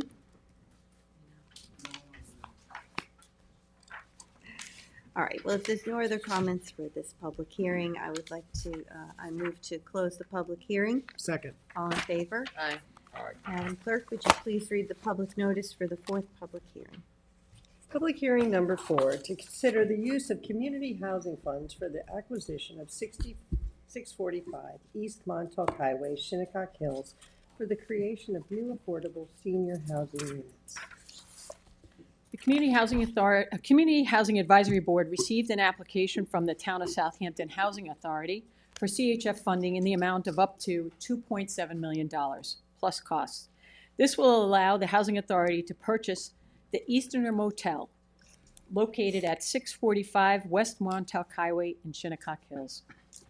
The Housing Authority intends to demolish the existing motel units and develop the property into 10 600-square-foot, one-bedroom detached cottage-style rental units for seniors. The project includes the rehabilitation of an existing home on the property for an on-site property manager who will be responsible for the daily operation. We have a site plan here and a rendering of the cottages here. The homes will be available for rent to senior households with a maximum income of 50% of the area median income. This is between $54,000 and $62,000 in annual income. The Housing Authority will develop this as a HUD Section 202 project that will allow the rent charged to be affordable for the senior occupants. HUD will subsidize the difference between what the senior tenant can afford and the actual operating costs of the housing. The Housing Authority will place a permanent affordable restriction on the property that will... What was that last sentence? HUD will subsidize the difference between what the senior tenant can afford and what the actual operating costs are of the housing. The Housing Authority will place a permanent affordable restriction on the property that will require the tenants to be income qualified and will restrict the rents that the units are, that the rents of the units to be affordable in perpetuity. The Housing Authority will be responsible for landscaping and septic maintenance and garbage and snow removal. It is my understanding that this project is time sensitive, so you do have an authorizing resolution before you today. Curtis Highsmith is here to answer any questions, and Joyce Yancey, the chair of the CHF Advisory Board, to give the recommendation of the CHF. Hello again. As discussed, the plan for this particular project, again, a example of community involvement, community input. Initially, this project was going to be a workforce housing project. We were kind of given a verbal acceptance by the state to do a hotel motel conversion, but after conversations, discussions, both with the town and with the community, but also with the need for senior housing. We have a senior housing community in Hampton Bays, 37 units. We have 150 people on that waiting list. Remember, they're 62 and older, so the likelihood of that 150 individuals ever becoming number one, you know, as you go further down the list, is less likely. So we do need senior housing. Kara mentioned that we were filing what's called a HUD Section 202. It allows us to go senior project-based housing, which is a form of a Section 8. It helps subsidize the rental units for the seniors that will be occupied. They have to be 62 and older. Therefore, there's an age restriction on these particular units. Each one would be ADA compliant from entry to the occupancy itself. We would do all screening just like we do at Hampton Bays Apartments, where there's an annual screening, there's an annual REAC inspection to make sure the units are properly managed and maintained. We are going to be decommissioning the septic and upgrading the septic system so that we would have an updated septic on site as well. Each unit would be 600 square foot modular, which would be obviously created or built off-site, brought over to our community. They'll also keep costs as low as possible. We're working with a few agencies with regards to solar, and we want to make these homes kind of passive homes, where there will be heat pumps and solar to occupy in the individual unit. So if you have any questions, I'm here to respond or answer any questions you may have. Curtis, this is the former site of the Easterner? The Eastern. And can you just briefly discuss, I know you had a lot of conversations with our board when this was originally proposed as workforce housing. We talked a lot about the need. We've been receiving a lot of inquiries about senior housing. You also had conversations with the Hampton Bays Civic on this? I spoke with the Hampton Bays Civic and I spoke with the Hampton Bays Alliance on a number of occasions to update them on the progress and obviously the evolution of the project overall. I showed them a copy of the cottage-style home that we're looking to do and establish, and gave a little idea with regards to the operation of the facility. The property obviously being maintained by the Housing Authority. We'll be doing we would be hiring our own person to do monitoring. He or she would be representing Hampton Bays as well as this particular facility. And how was the community feedback on that? When the community, and I'll have them speak for themselves if they have any questions, they seemed very supportive, especially specifically that it was senior housing. There were some concerns about the impact of school that this particular project could have. Also, there was some concerns about what we would be doing in terms of operation of the project. But there were more concerns based on what I've received in terms of responses. They're more concerned about some other agency coming in or some other for-profit developer coming in, overdeveloping or mismanaging the facility, continually operating it in a manner that was not within town code or allowable. And so they were more concerned about that, the dangers behind that. Looking at the buildings, it is better that we knock them down. There's nothing feasible. We would put, we were willing to do the modifications that were necessary, but quite frankly, it still would have been a difficult project overall. And so this new construction makes more sense. It makes the site look that much better, I think, from a visual standpoint, especially considering now that we're going to be occupying the lot. We'll be able to have a egress into the lot in one-way throughway surrounding the community overall, and the septic at the center of the cul-de-sac. Guys, I think this is a better project than when you first came in with this, and we went around and around, because I was not for the first project. Yes. And then when we came up with this idea, I think it's a home run. When I say I get phone calls, I get just as many phone calls from seniors that are looking either to downsize. They now become widowers and they're living alone. They want to reduce not only the space, but also their costs, their carrying costs or their expenses. So we do have a lot of seniors that are looking for senior housing. Again, we have well over 150 on our waiting list right now that are already that qualify under this program. She said income qualify. So HUD pays for anything greater than 30% of the person's income. That means if Social Security, pension, whatever their revenue is, but they have to fall within the income requirements. HUD determines what the payment standard is, so we would have to follow HUD's guidelines in terms of rent. Just to Councilman Pell's point, I think the original plan, our biggest concern was the size of the units, and this addresses it. It's going to be couples or 300. kids in a small unit. Yes. Yes, I think there were 350 square feet. There's one that was, right now it's 7 studios at 350 square feet. There's one bedroom at 600 and two bedroom cottages. So we're doing all 1 bedroom units. Okay, very good, thank you. Thank you. Joy, would you like to come up and speak? Okay. I'm here to represent the Community Housing Fund Advisory Board. We unanimously recommend this application to the board, and I note our one board member, again, was recused. For the following reasons we support. The importance of providing financial assistance to alleviate the housing cost burden for residents of the township is top of mind, but we're very in favor of the senior housing, which is a high need for this community. We also recognize the importance of pursuing opportunities to expand and preserve affordable housing east of the canal, which this is. The advisory board is comfortable that the appraisal ordered by the town supports the acquisition price requested by the Housing Authority. And we also support that the affordable nature of the units will be developed to run in perpetuity as permanent affordable easement on the property. So accordingly, we recommend the application of the town board, and I appreciate the opportunity to present. Thank you. Thank you. Thank you. All right, Gail Lombardi.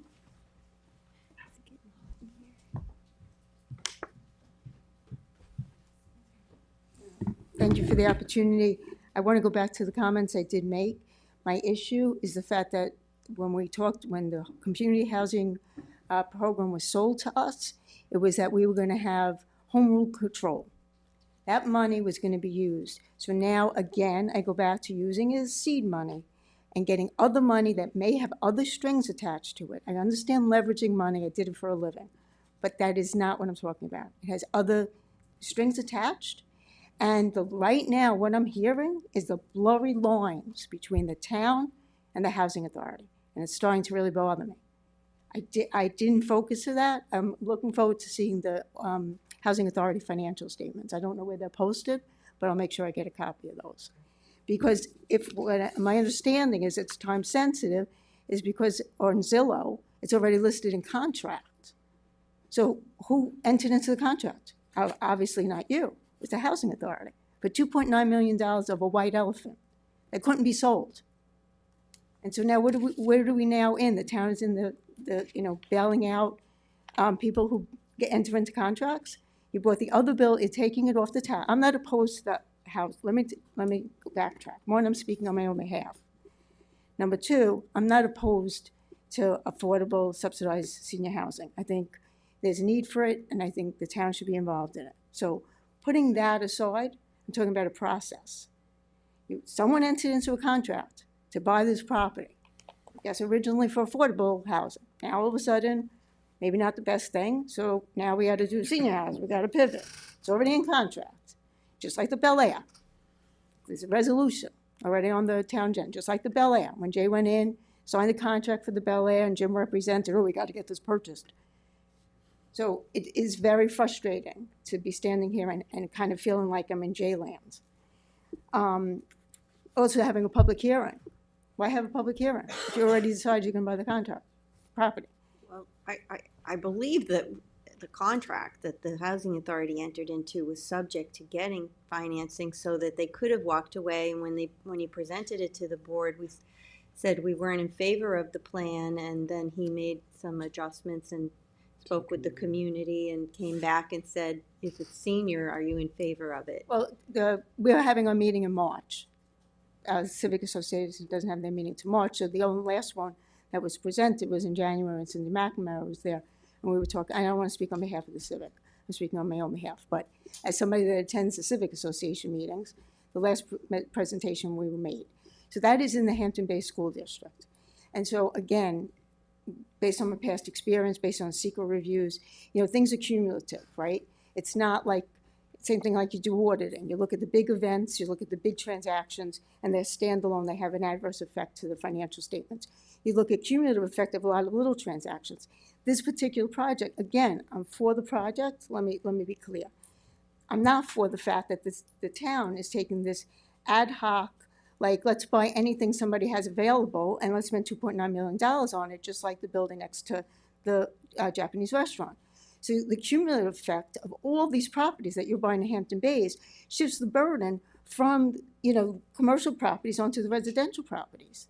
And at some point, the cumulative effect has an adverse effect. And that's the point. And I don't think you guys, you knew, and you're doing the best you can, and you're really trying very hard. And I want to, again, reiterate that. The four of you are fabulous. But the sins of the past come back if we don't recognize the sins of the past. And so right now we're in a situation, we had the Bel Air. Many of us wanted to keep that as a hotel. I only started to say that it should be CPF because I didn't trust the town to actually develop it and make it beneficial to Hampton Bays. We had the other motel that was on West East Tiana, next to the Liners, that turned into a homeless shelter and eventually bought that CPF because you couldn't manage it. So we're in a situation where in Hampton Bays, you keep taking commercial properties off the tax rolls and shifting the burden onto the residential property owners. And this is another example. So I have to say, in the scheme of things, affordable housing for the seniors is a nice thing. I have to say, as somebody that's visually impaired and can't drive, it is a little isolating. I don't know if there's a bus stop over there, because how is somebody going to go out and get a container of milk? At least in Bishop Ryan, at the HUD, in that little development on the other side of the track, somebody could walk to one of the bodegas or one of the delis and get a container of milk. Over there, I don't know if there's a bus stop there. They're going to have to depend on SCAD or something else. But you didn't give us an opportunity to actually talk about the senior housing in the community. And I don't know how many people are actually at the Alliance meeting on Wednesday. But that being said, personally, I think it's a good project. I really am opposed to the process you guys are following, to the way you're dealing with buying buildings in Hampton Bays, commercial property. You're disrupting the commercial property, willing buyer and seller. 4 minutes. Okay, I'm sorry. And also, this process that you have a public hearing when you kind of already have the resolution because it's time sensitive. Thank you for your time. So I just want to address some of that before you get up, Curtis. And we did bring this to the community. I was actually at the civic meeting when we discussed this project. And it came back to the board, and what I heard at that meeting was that the community was more in support of the housing authority overseeing this project than a private developer making it, efficiency apartments and having no control over who goes in there, over how the property is maintained and looks.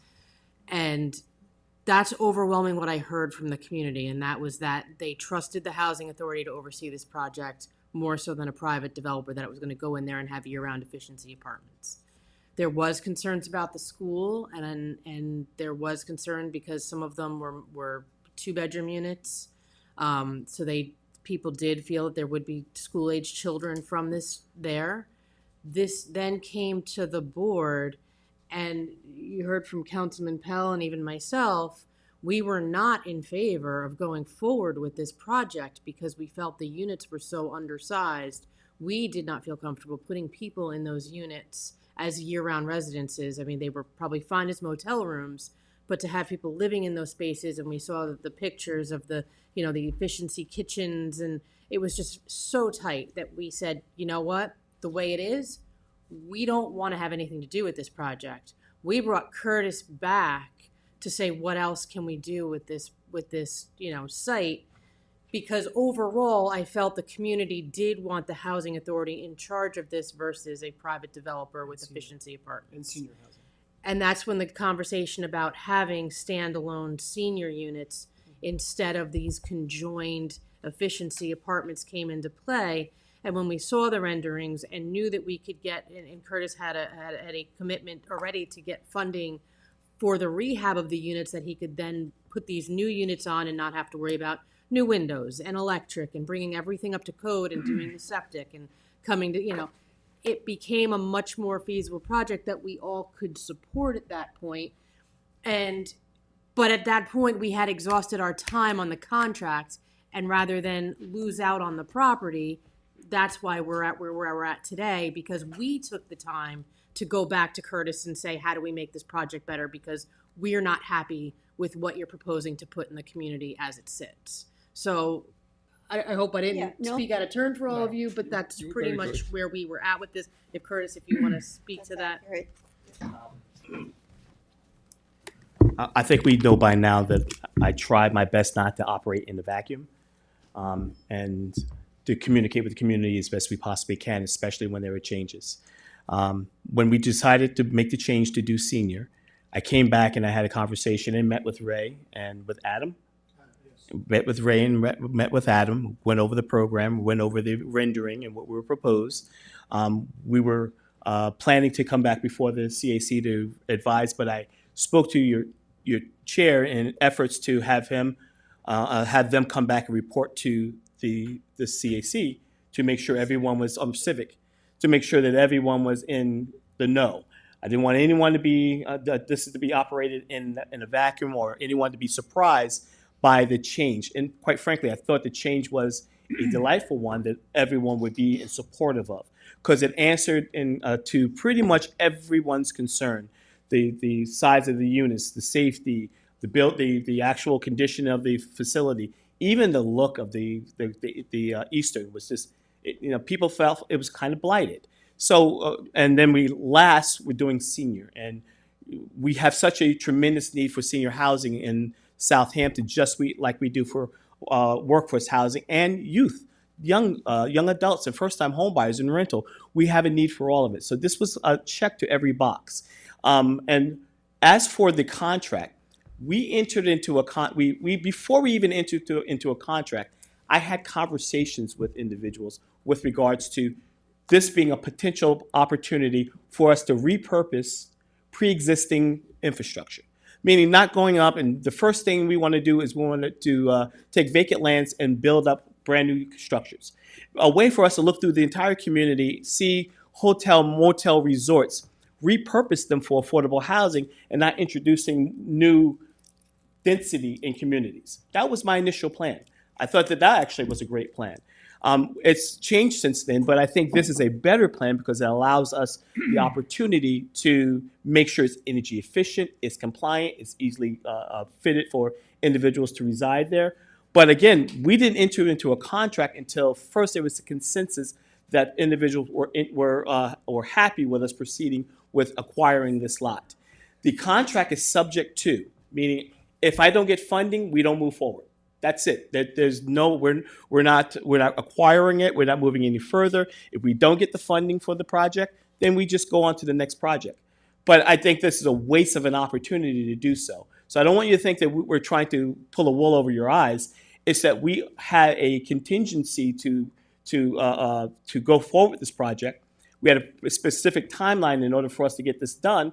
And in order for us to get it done, we have to fund this pretty quickly.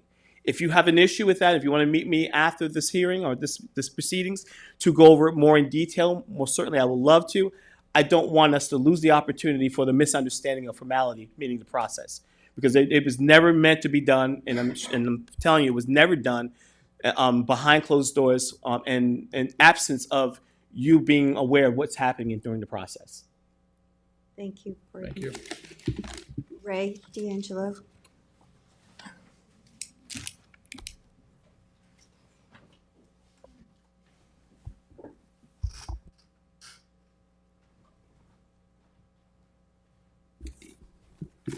Okay, Ray D'Angelo, Hampton Bays. I did meet with Curtis, with Adam, and I do support this project. I think the need for senior housing is really underestimated. I am very active in the senior center, and they fret. A lot of the seniors now, they retired when they were 62, 65, and now 20 years later, they're in good health. They're in the 80s. And, between the taxes, the insurance, they're really being pressured. So, really, it's very, very needed, and I do support this project.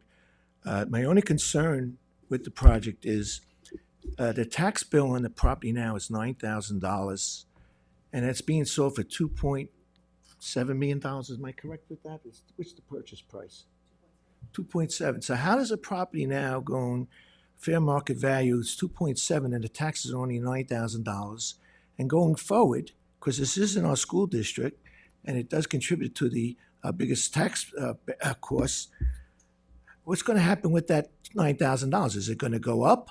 Or who's going to be responsible for continuing the $9,000? I'm sure Curtis wants to reduce that, but I want to increase it. I mean, we need the funds.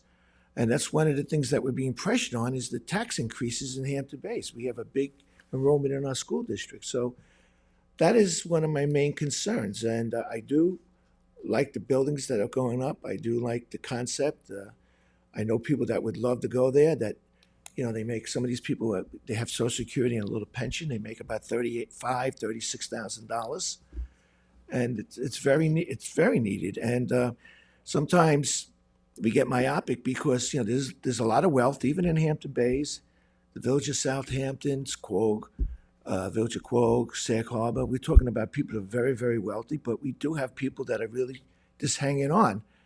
And it is needed, and I applaud the board for trying to give the money for this project. But on the other side of it, I am concerned about the continued revenue from the property. We need that money. We need it goes to our school district. So no one's really explained that to me. And I understand Curtis's interest in getting that down because, he has to keep the rent down. And if it's a high, the taxes are high or pilots are high, he's going to have a problem doing that. So my question is, would the town come in and make up the difference with a pilot? Will they give us more money because now we're losing it? Would the community housing fund give a pilot on this because we're not getting the money out of the property that we used to get out of it? These are questions that have to be answered. I mean, the other thing on this is they keep throwing this around the house, the HOAs, homeowners associations. And the problem with that is from properties that I've been looking at in Florida and everything, these things are through the roof because the insurance costs and everything else. What happens with that? Doesn't that start affecting the rents these people have to pay? How is that going to be handled? So there are a lot of questions. That's all we want. We want these questions to be looked at and explored in the light of day and with transparency, and that's what we're getting at. Other than that, though, I do like the appearance of the structure. Very nice. I showed it to some of the ladies. I don't want to sound sexist, but unfortunately, the men don't last as long, so we're overloaded with ladies. I showed all the ladies. I play cards with this. They all love it and everything. So it is getting an approval of the seniors. So I do support the project, and Curtis did meet with us and everything, what he said. But I do have concerns about the tax implications. Thank you very much. Thank you, Ray. Thank you, Ray. All right, is there any? Okay. Next time, try to remember to fill out a card so we can have a record. Come on up, though. Just state, when you get to the podium, then state your name. Carol McCardle, Hampton Bays. I have a question about HUD's involvement. if I understood it correctly, and maybe I misunderstood, HUD, I think you said that HUD is going to pay the difference between what the tenant can afford and the fair market value or whatever the full rent is. So HUD is going to actually pay part of the rent? Is that okay? So what happens? I'm sure you've had some experience with HUD. What if HUD says, "Well, we're going to stop, or we're not going to pay any more rent if the rent needs to go up," or in this climate with the president pulling back money, what if HUD stops paying? And HUD does stop paying, as you know. The tenant calls HUD, the window is broken, you have a problem, HUD doesn't want to send the check. What if HUD stops giving their share of the rent? All right, please direct your questions to the board. Oh, I'm then sorry. Whenever you're finished, we'll So that's the issue I see. What if HUD, because this plan so far doesn't have any guarantees, contractual or otherwise, from HUD. So how do we know HUD is going to continue to pay, and how much? Thank you. Thank you. Curtis or Kara, do you want to? So, when I mentioned that the actual program is Section 202, we have what's called a HAP contract, which is a contract that is the same contract we have for Hampton-based apartments. It is considered, or if you ever want to do more research, just type in project-based housing. Project-based housing there's two forms of Section 8. There's one form of Section 8 where individuals get vouchers and they're able to go anywhere they want, pretty much in the country, believe it or not. We actually had vouchers. We run the Section 8 program on behalf of the town of Southampton. We actually had vouchers at one point in Hawaii. So Florida and other regions of the United States. But that's one portion of the Housing Choice Voucher Program. The other portion is called Project Base, where the actual units have the voucher. Means when you leave, or if you were to no longer occupy that unit, the voucher stays on the unit. The next applicant or the next person comes on, they now have to be screened for residing in that unit. That's the type of housing we're talking about here, specific for senior. So in terms of HUD not paying, we have a contract. It's a HAP contract, which we every year they give us our allotment based on what we're requesting in terms of overall rent. So our number of units has a annualized contract to report. We do a screening on each one of the individual candidates or applicants. Based on their income, they get a determination on what their portion of the rent payment would be, and anything greater than 30% of that HUD pays for and comes directly to the housing authority. So those are the two references by which we're paid. We have a contract. It is, and our records are public. We have to by the nature of our organization. We are still a quasi-government entity. Not only are our financials posted, but also our audits. So anyone that ever wants to review our financials, they can either foil us or they can go on our website and get a copy of them where we post everything. We have nothing to hide. We're not a wealthy organization, but we're definitely doing okay for ourselves. Any other questions? Thank you. Thank you. All right, Kevin, is there anyone on Zoom for this fourth public hearing? Okay. All right, then, if no one has any other questions, I'll move to close the public hearing. Second. All in favor? Aye. Madam Clerk, would you please read the notice for the fifth public hearing? Public hearing number 5, to change target areas of various CPF parcels to Village and Hamlet Green, Parks, Recreation, and Open Space, and amend the CPF Management Stewardship Plan to include the properties under the correct designation. Good afternoon, Madam Supervisor, Town Council members. Jackie Fenlon here, CPF Director for the Town of Southampton. So these are some house cleaning matters that we have encountered. We are ramping up to adopt an amended stewardship plan later this year. So in going through our data and the criteria, these are properties for public hearing number 5, where we found that they were purchased under wetlands target preservation, although they are now functioning more as small passive parks. So we thought it more appropriate to change the category and designation into the Village Hamlet Green to give a little bit more public access rather than, just wetlands that are being left alone. for preservation purposes. So the properties, But they're not wetlands. they contain wetlands, but they have like trails and some parking amenities and structures that have been restored. So I'll point to them, but they're just back here. Okay. Oh, sorry, these are them right here. So the two that we're looking at, one is known as Spilka Park. So that was in honor of Andrea Spilka, who was a community advocate for the town and in Eastport, like Spion-Remsenburg area especially. So that it has a small parking area and a trail that gets you to the water. So we just thought it was more appropriate to designate that as Village Hamlet Green for park purposes.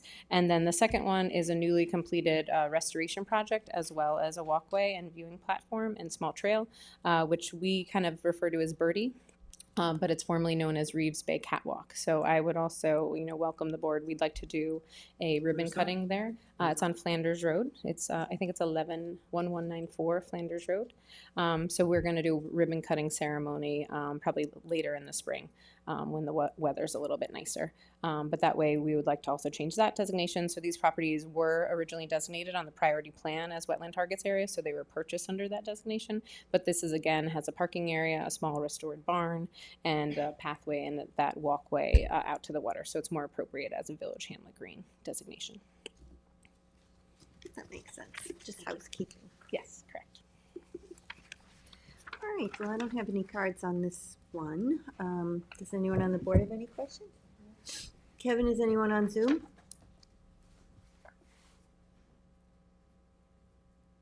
For this public hearing? Hey, Kevin? Kevin, are you there? Is there anyone on Zoom for the 5th public hearing? No one on Zoom, sir. Thank you. All right, well then I move to close this public hearing. All in favor?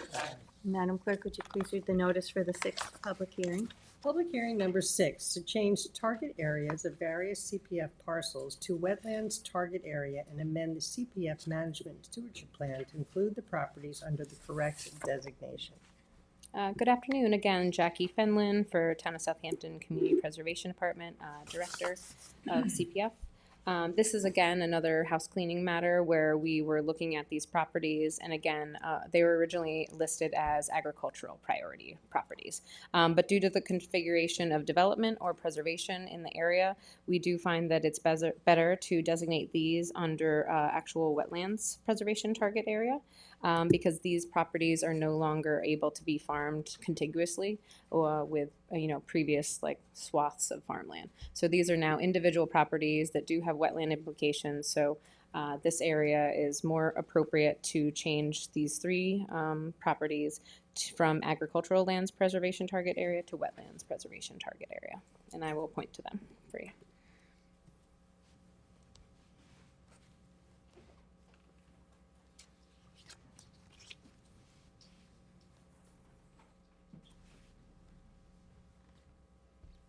So these are 3 acquisitions. One I was involved with, which is known as the held properties. So this was previously agriculture and agricultural to the east, but now that residential development has occurred to the east, this no longer is contiguous to farming practices. So this is also on Shorts Pond, right by the Atlantic Golf Course on Scuttle Hill Road. So this would be more appropriate for passive wetland preservation. The other one is also the estate of Esna and Yates. So this was a property that was purchased in 2023. This was also previously farmland, but again, due to the development configuration and surrounding areas, it's more appropriate as wetlands.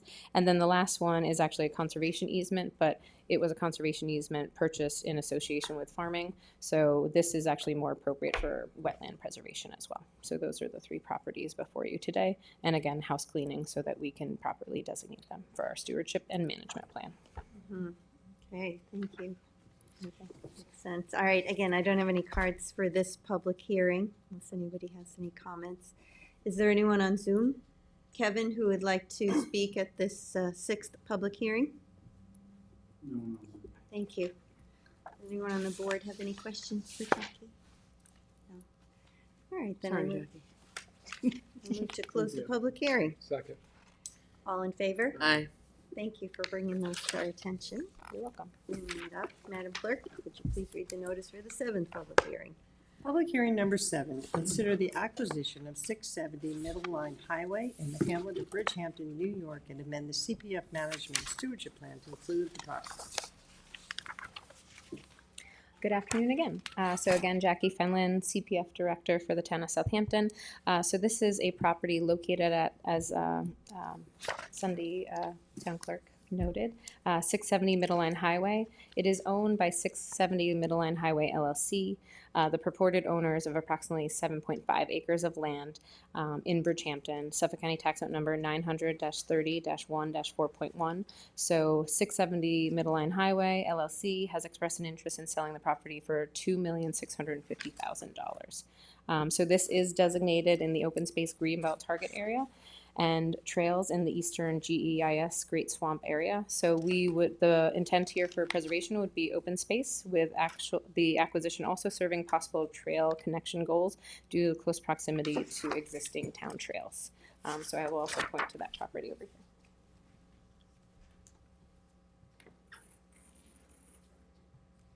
here. Where's the town trails that you were referencing? Oh, okay, then this, Great. perfect. So I would have liked to talk to while I was pointing, but Middle Line Highway is just to the north, and then it's a north-south trail connection that's existing and being used today. So this also gives opportunities to kind of reroute those trails. But it's a very nice established trail system that you can tell is currently being used. So this would also allow for some possible connections in the future.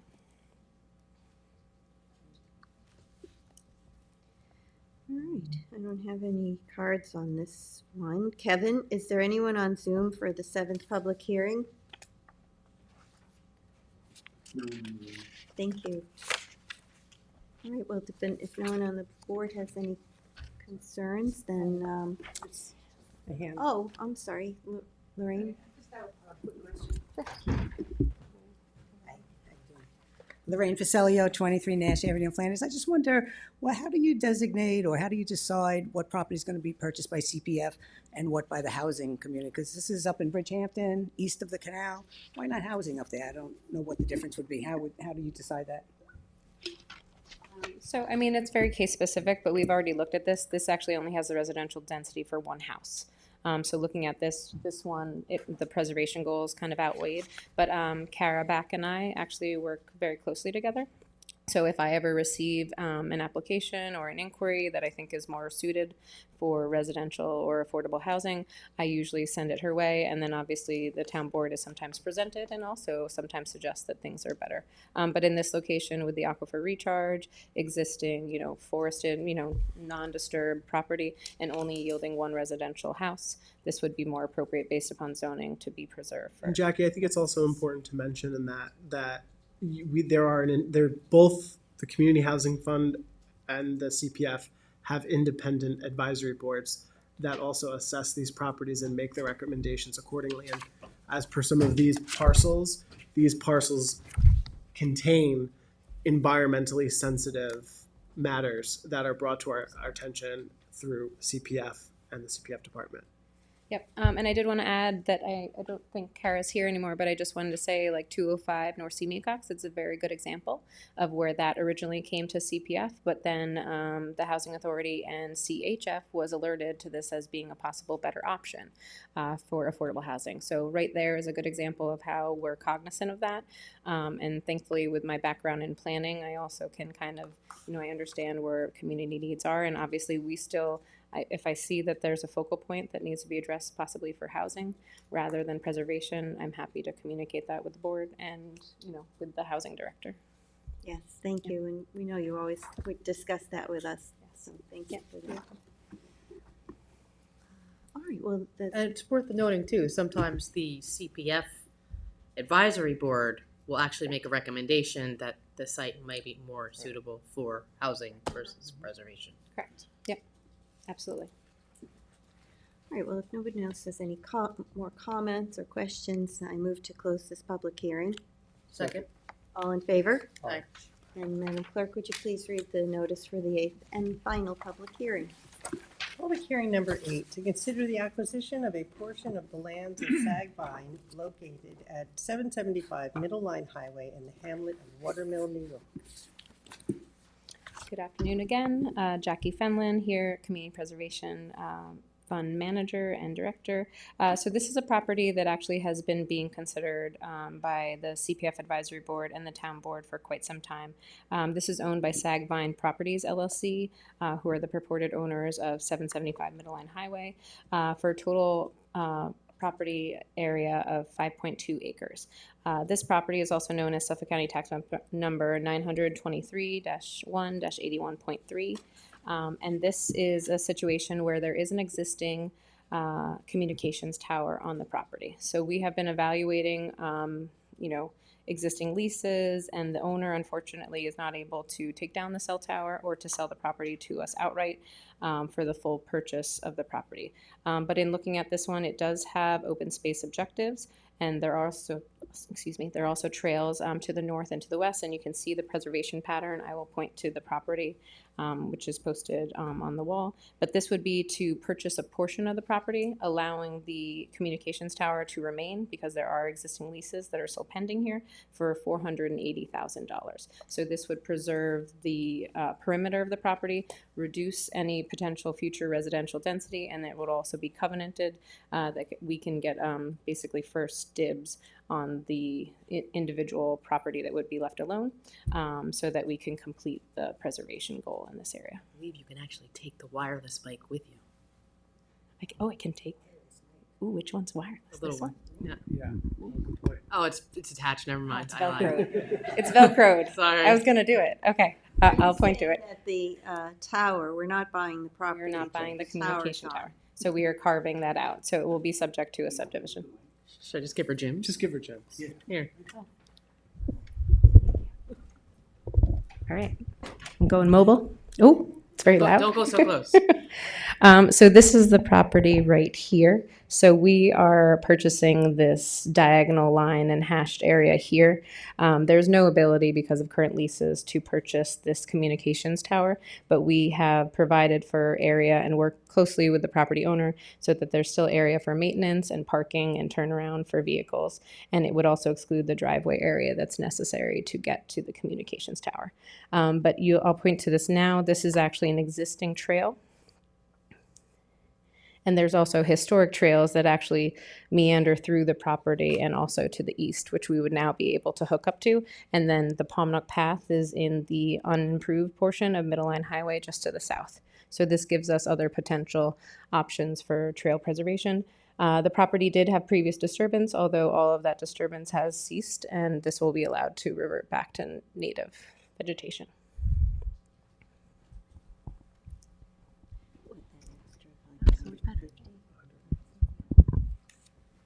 So again, this is $480,000 for the purchase of 4.6 acres. And again, this will eliminate residential density here in the future and will also covenant the remaining portion of the property so it can only be used for communication facilities to make sure in the future that somebody doesn't carve this out and essentially get a small housing lot here. So essentially this is purchasing the residential density from the property. Thank you. This, in the heading, it says Watermill, but in the body, it says Noyak. Oh. So just in the resolution, when we Thank put you. that on. Yeah, I'll correct that. Apologies. Are we doing watermill? It's water. It's Watermill. watermill, correct? It's Watermill. Okay. Oh, sorry about that. In the body, it says Noyak. It's close. All right, we don't have any cards on this one, but Kevin, is there anyone on Zoom for the 8th public hearing? Thank you. All right, does anyone else have any other questions for Jackie? Nope, just for, after we close the hearing, I have a question for her. Okay, then I move to close this public hearing. Second. All in favor? Aye. Just want to let people know, next week we're going to have the first meeting about Belia. Yes. With the architect. That's correct. Yeah, we have now officially retained a consultant, and we are starting to work on Bel Air Cove. So our plan is to meet initially with Bill Pell to look at the property and consider park features. And then I hope to present to the Hampton Bays community and Hampton Bays CAC possibly 3 concept plans so that the public can have interaction and involvement. Thank you. Nice, Long thanks time for coming. taking the lead on that, Bill. It's a long time coming. I know this board, I'm pretty sure this board will never make a mistake like the prior administration did on. Let's try not to. You just set us up. Well, we're excited to begin that project and bring conceptual plans to the community. This board is very cautious what we do. We know we have eyes on us. Thank you, Jackie. You're welcome. Thank you. Thanks, Jackie. Thanks, Dan. Thank you, Dan. Thanks, Dan. Yes, The Dan. silent thank other you. half. Yes.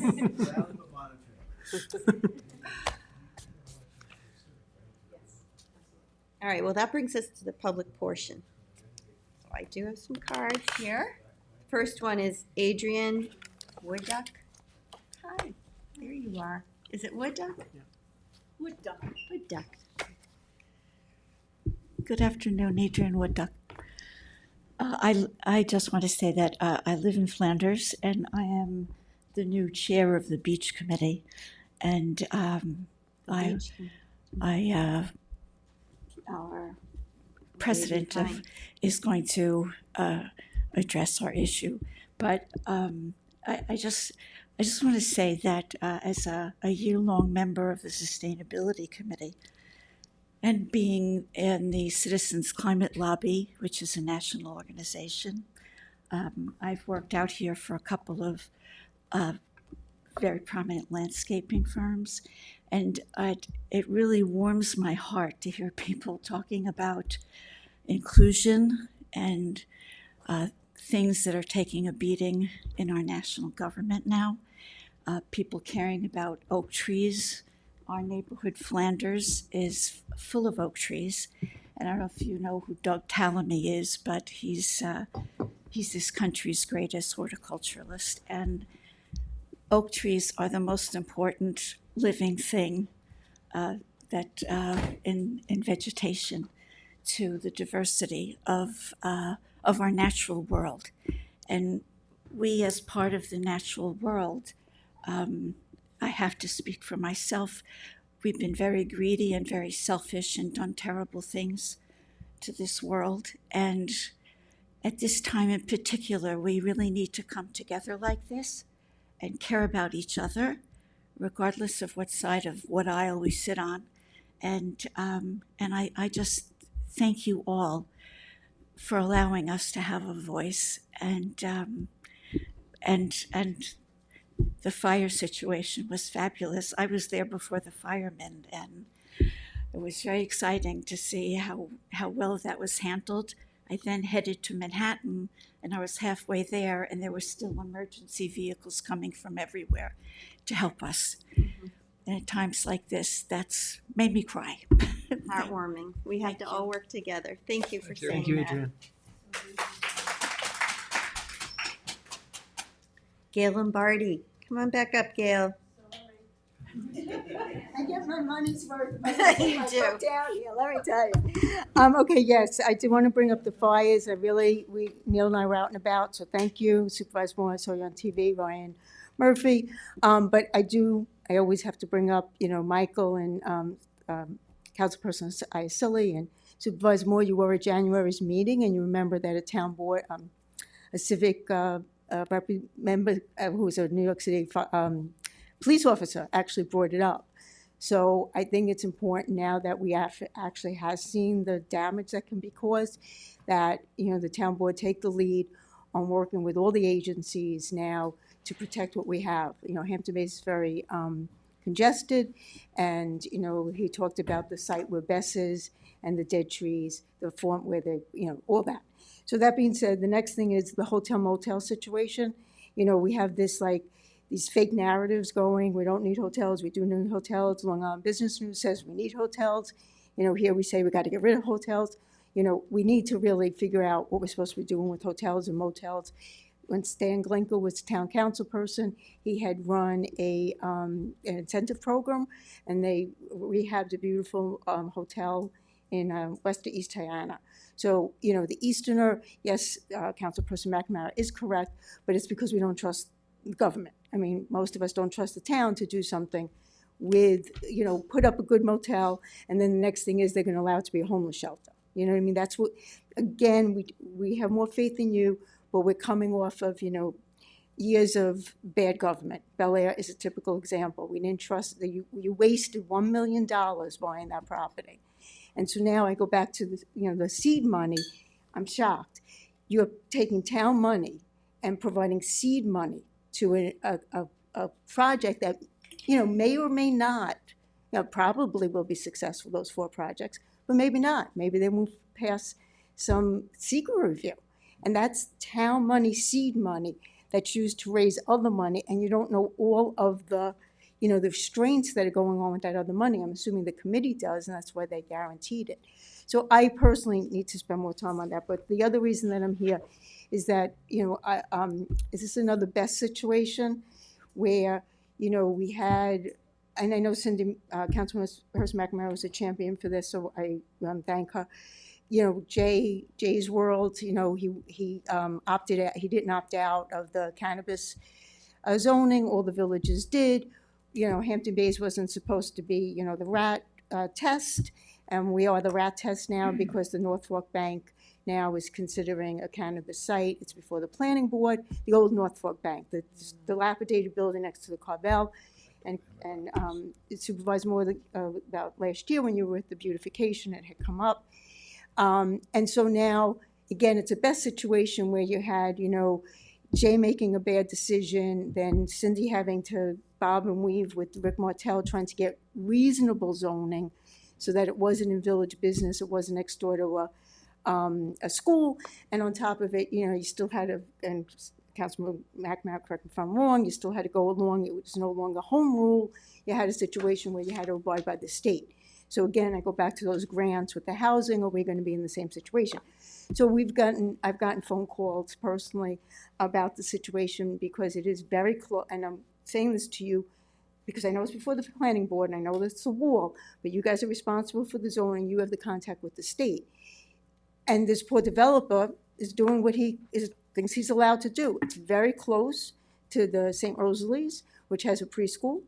And so, it's a situation now, and also the town has extended the sidewalks from the middle school to the high school to walk to town. And Neil and I are so gratified sometimes when we're walking in town, we see all the kids after an event, they're Francesca's, so now they could go get their ice cream and have contact high from the cannabis. 30 seconds. Okay, thank you. So I for whatever you guys can do at this juncture to look into see if the zoning for the cannabis is really appropriate. And one other point I want to make is specifically in Hampton Bays, we go from village business at the end of King Cullen to highway business. We're not County Road 39.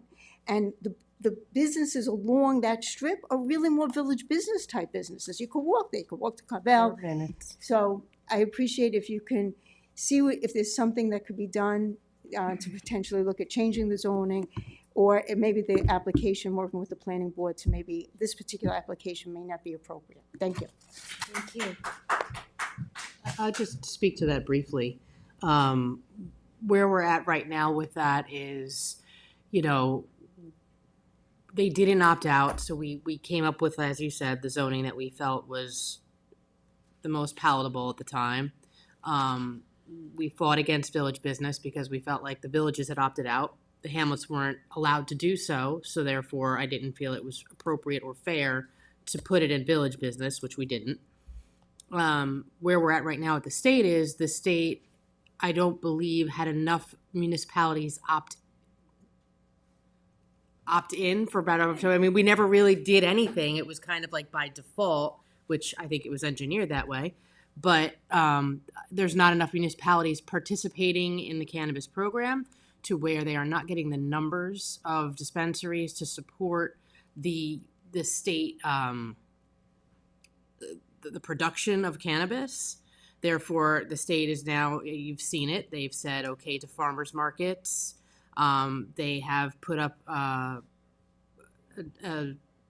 conversation about taking the zoning between, or the distance between dispensaries, and halving it, which, we have fought, we've written letters. Hugs has been on top of this. They keep an eye on this very carefully, as does our Deputy Attorney Kathleen Murray. So we're really at this point trying to hold them in check on what we were given and not allow them to overrule us to any extent, because if they if they half the distance, if they, allow more places as of right to do these things, I believe they've already decided that distance, when you were talking about the preschool, I believe their distance is now, they're saying it's door to door on the same street. So if you're around the corner, if your door's around the corner, it doesn't matter. So these are all things that we are keeping an eye on. We are continually, reaching out to OCM to make sure that we have a voice, and our concerns are at least brought up with them. So that's really where we're at that point, hoping that the state doesn't, overstep their bounds even more where this is concerned, because we opted into something that they've changed drastically since we didn't opt out. So, And she's very correct. And we also were talking to Jim about this the other day. Since this state has changed it so many times, why can't we opt out now? Cannabis. And do you we said want you to? were Do we gonna- want to? Do we want to? You said you were going to look into it eventually. The state would have to change their law in order Yeah. to allow us to now subsequently opt out, but it doesn't mean that they wouldn't if we lobby them. I know there's some community members in various hamlets that have asked that. So Jim's looking into it for us. You can look into it. I mean, Kathleen, fortunately we have her back now, and she's been very involved in this right from the start, even before, in the early planning stages, working with OCM. And really trying to hold the line and hold them in check on what they're right permitting, and so. Yeah, there's been issues with the rollout of this for years, right? Everybody understands that. Yeah. All right, so to be continued. Thanks for bringing it up, Cal. Ray D'Angelo.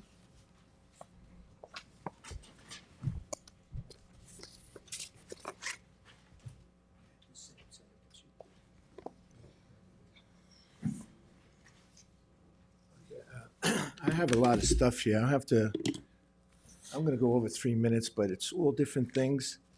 Yes, you have to stay to the 3 minutes. Talk fast. Okay, it's, first thing is, you're going to have the Water Commissioners meeting in Hampton Bays. And the Hampton Bays, the senior center is not Zoom ready. I was wondering if you've done anything with that to make it Zoom qualified so we can have the Zoom meeting, which is, I think, Sure, we have to have that. We'll have that feature well, I ready. don't think I kept asking them. I asked them last week, and they told me it wasn't Zoom. You haven't done any Not work yet, but they assured us it'll be ready by May. So we can hear you. Okay, that's taken care of. All right. Check. All right. The other thing is at our last senior at the last civic meeting, one of our members, residents, talked about the fire load in the woods that we have here. And it's primarily from the pine bark beetle, and it's perch pines. And you got to understand, like all pine trees, especially the perch pine, they're full of clear, so it's oil in the trunks of these trees. So when they get hot enough, they explode. I mean, these fires are tremendous.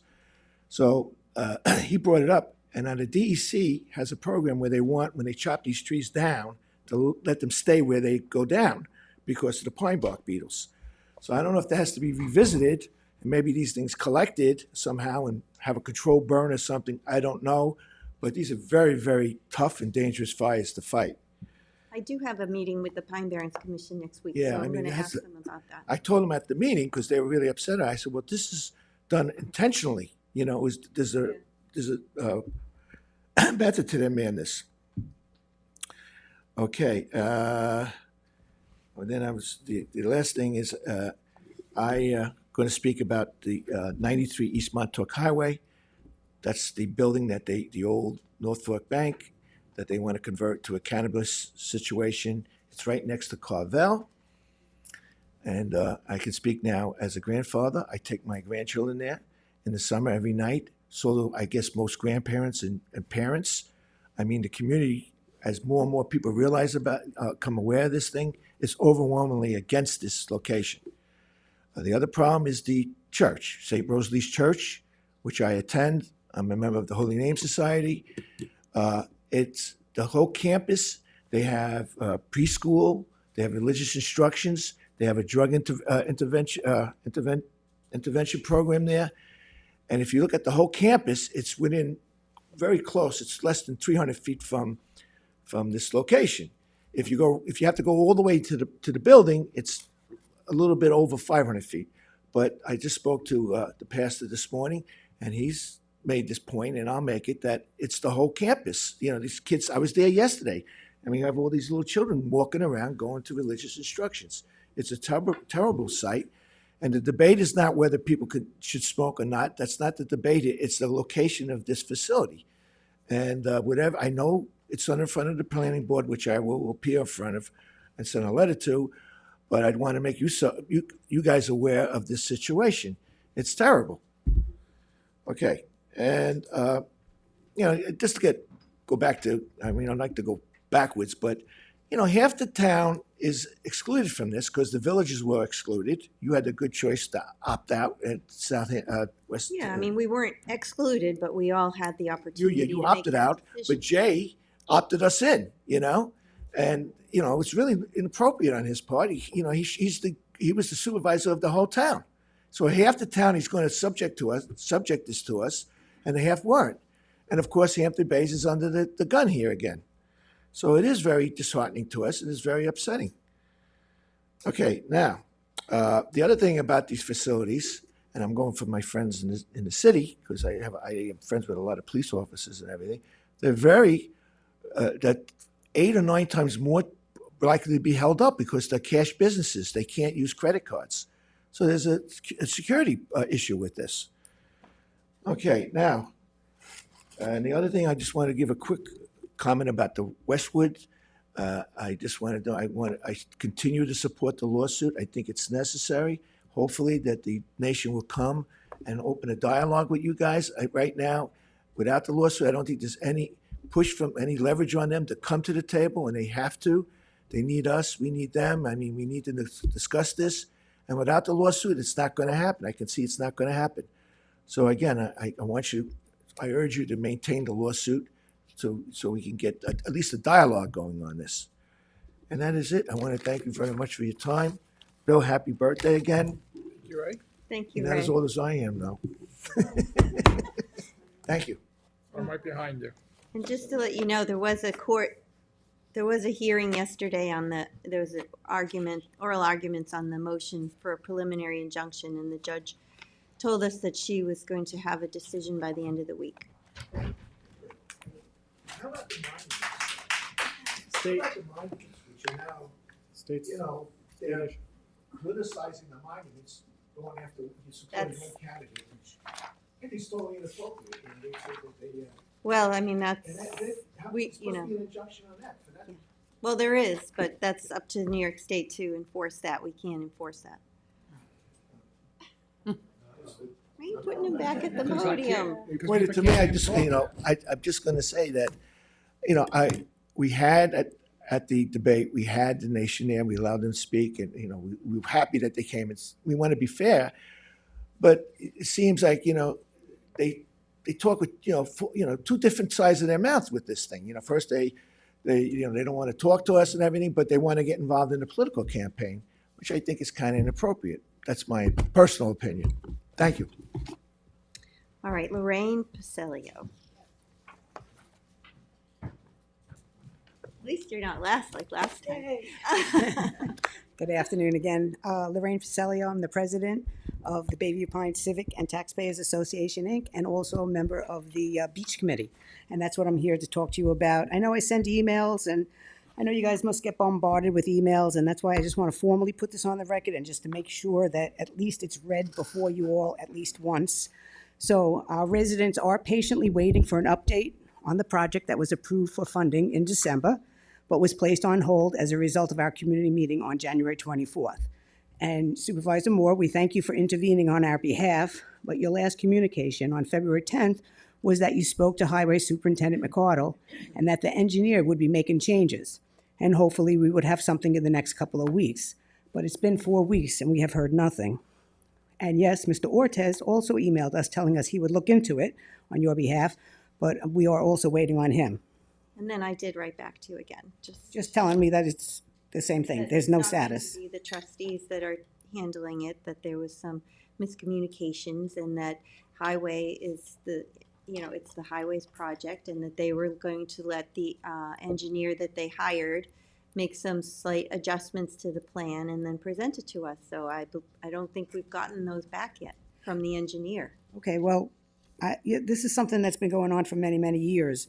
And Mr. McCardle was very uncooperative, I would say, in regard to attending our meeting. He had promised us that he would attend our meeting. He made us meet and prepare questions for him to appear because he said he would refuse to take questions from the open audience. We prepared these questions, Then I think and then he never showed up. He was informed that you had asked the trustees to come, and No. I think he thought, That's if not they're true. dealing with it, I don't need to. No, that wasn't true. But at any rate, he sent us an email and said, don't bother copying me anymore because you turned this over to the trustees. And then that's when you stepped in. But the trustees have pretty much stepped aside because they said that this is a highway department project and for the water quality project also. But as far as I know, nobody in the town is pushing it forward, and highway is not going to contact us. He told us not to contact him, so we're at It's a with crossroads. the engineer. When they became aware that the project was needed, they sent it to the engineer, got the plans done. We had a meeting about it. You were there, and there were some discussions, and then they determined that they would go back to the engineer and ask for some additional drainage and some softening of the walkway, and that's what we're waiting for. I mean, unless someone else is aware that more plans came in. Not yet. I think, We can check on it. the engineers. If somebody could check, that's what we need. We need somebody to push this forward. The community next to us has 1/100th of a problem of flooding on the end of their roadway, and somehow they've been able to get approved a $700,000 project for their road that ends at their private beach. But we can't get this small project even off the ground. So maybe whoever. We had our approval ready, but then the community had some concerns, so now it's gone back to the drawing board for some changes. Correct. But just because the dollar amount is different on the two roads are distinct and have their own distinct issues. We would like to know what those distinct differences are, because we have been waiting many, many decades to have some improvement to our road. We finally get somewhere, and then it was said that it wasn't going to work, not because of, anything that the highway or that the engineer noted. It was something that the community brought to their attention. And now they're working on it again without community involvement. And that's what makes us concerned. And then yet the community next to us, they get their project through, and we don't know how they got their project through. I don't know who they spoke to or who they know. I think the difference is they weren't involved and Highway just went in and did the project. And nobody came and objected to the plan. Okay, so, well, then they must have had a better plan. Obviously, it's $700,000 versus ours. We objected to it because nobody came to us to discuss it. If they must have, it says, I pulled out their applications, and it says they had support from their community, so they must have had community outreach, but nobody did any outreach in our community. I don't know why we're, singled out. I don't understand what we could do. The community support that they had was the community had reached out and said this was a problem and they were addressing the problem. Okay. After they said that it was a problem, I don't think they were involved at all in the process going forward of actually designing it and fixing it. Okay, well, then maybe somebody should look at that project, because we brought to their attention that the project did not take into account handicap access. I don't know if they have to do that since their beach is private, whether or not that was just one thing that we brought to the engineer's attention, that it needs to be handicap access, and the trustees brought a few important aspects of the project also, saying that, you know, the railings that were set up too high would impair endangered species flying through. They would get caught on the railings or something like that. So I think that it is more encompassing than just, you know, okay, yeah, we need this, and then it was done. We did the same thing, but our project was a lot different, and now we're not getting any response from the town.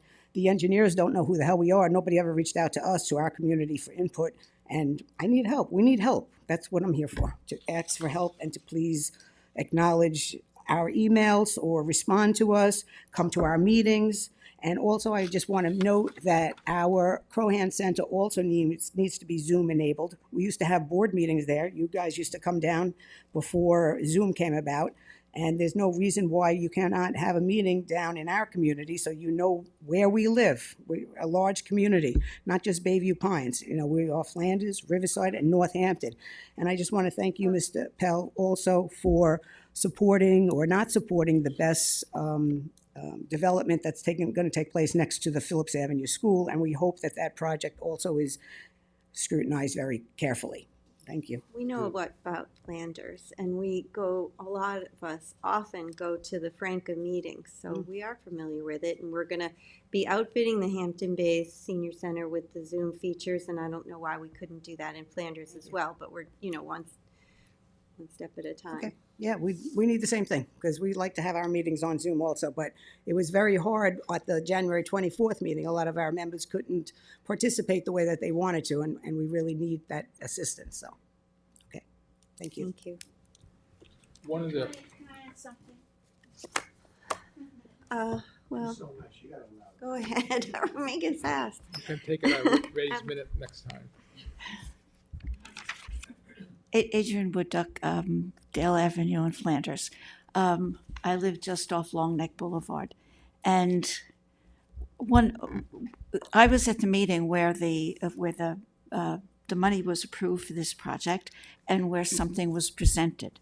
And I wasn't at that meeting for that particular reason, but when I saw what was presented, I thought, it doesn't make any sense. Part of the problem is that when there are storms, and depending on which way the wind is blowing, the sand and the Reeves Bay water are blown onto the road. This, the last time I was there, when there was, like, it rained overnight for a couple of days, it was over 100 feet up the road, not just water, but the sand. And to build a bioswale right in front of where that happens, the bioswale is going to drown. So the whole thing made no sense to me. And the trustee's property is right next to the road. It wouldn't require any, well, it would require hopefully some drainage on the road. But if the bioswale was just put on the beach on the trustee's property right next to the road, we wouldn't have to have a boardwalk. We wouldn't have to be concerned about, you know, people going across. I mean, it's just, the plan makes no sense. And if they're going to come back with, I don't know what's meant by softening the walk, that ain't going to cut it. Thank you. Okay. I mean, we do have our engineers, you know, we have to rely on them, you know. So we'll speak with them again. We'll speak with Highway.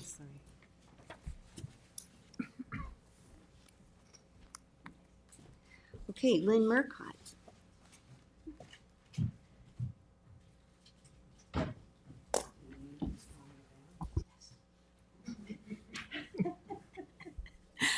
Good afternoon, and happy birthday, Bill. Where's the party and when? There's some more cake down there. Oh, I was only kidding. No, that is enough for anyone. Thank you. I just wanted to say about Ray's comment, I thought the board was going to look to not have cannabis shops in Hampton Bays or anywhere else because we'll be competing with the nation. And I thought that was a good idea because, let's face it, anybody in Hampton Bays can go to the nation and get whatever they want.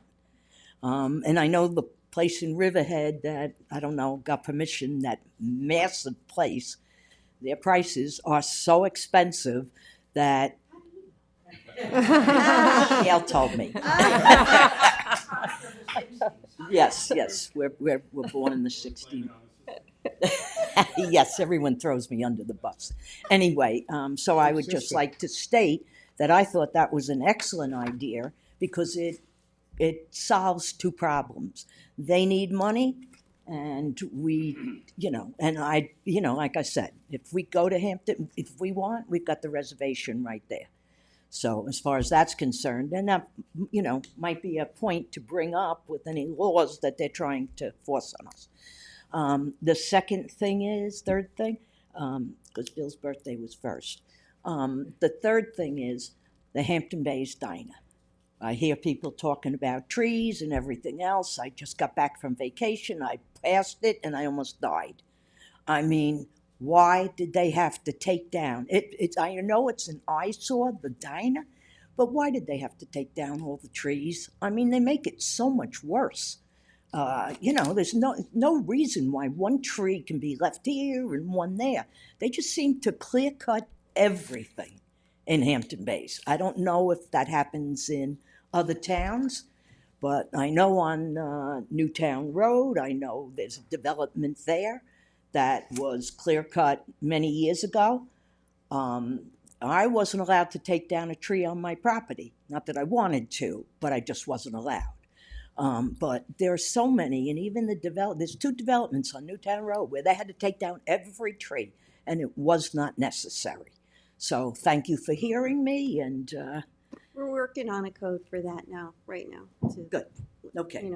Restrict clear Okay. cutting. Well, thank you very much, and Especially involved with that. And I actually did look at that plan, and it went through site plan with the planning board, and it's a commercial lot, and so there's no clearing restrictions there. And I believe they're shifting the buildings, there's two buildings, back into that side where the trees were to have enough parking, because by law, they have to have so much parking for each one of those buildings, that to get their parking allotment, I think they just had to clear that whole property to get it to the commercial scale. now are you speaking of the diner, or are you speaking of The diner. ones on? Oh, The diner.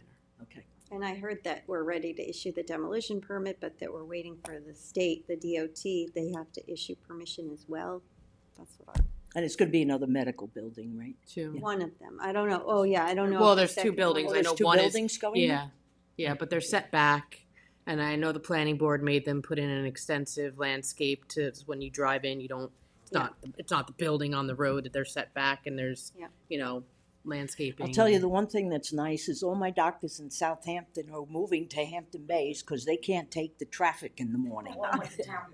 Yes. All right. Is the meeting going to be there? Thank you, Lynn. Gail Murcott. Gail Marcotte, Hampton Bays. Bill, happy birthday. And it was your sister who knows the prices. Yes. She's a bad influence, not me. You know that. But in any case, I first of all would like to thank the town board for two things. One, your response for those wildfires. We were here in '95, and let me tell you, we were petrified, particularly as they were headed southeast towards Quogue. Hampton Bays is next, and you know how the woods are in Hampton Bays, and I understand from the Wildlife Center that the birds have to eat the beetles. That's the only thing supposedly that gets rid of them. But in the meantime, we're looking at the woods and we're looking at all of that and saying, if this goes, Hampton, where we are will definitely be gone. So thank you for your response to that. And I want to publicly thank the first responders because they just did a terrific job of putting this out. Every department involved. I kept watching it on the news to see what was happening, and just everybody was there, saw you, and thank you for that.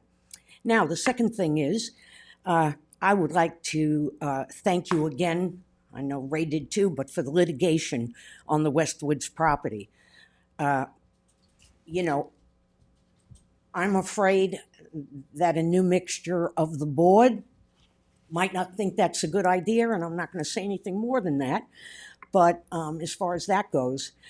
But we were so excited. We came back Monday, and we were so excited to hear newspapers, the radio and everything, that there was a pause on Westwoods.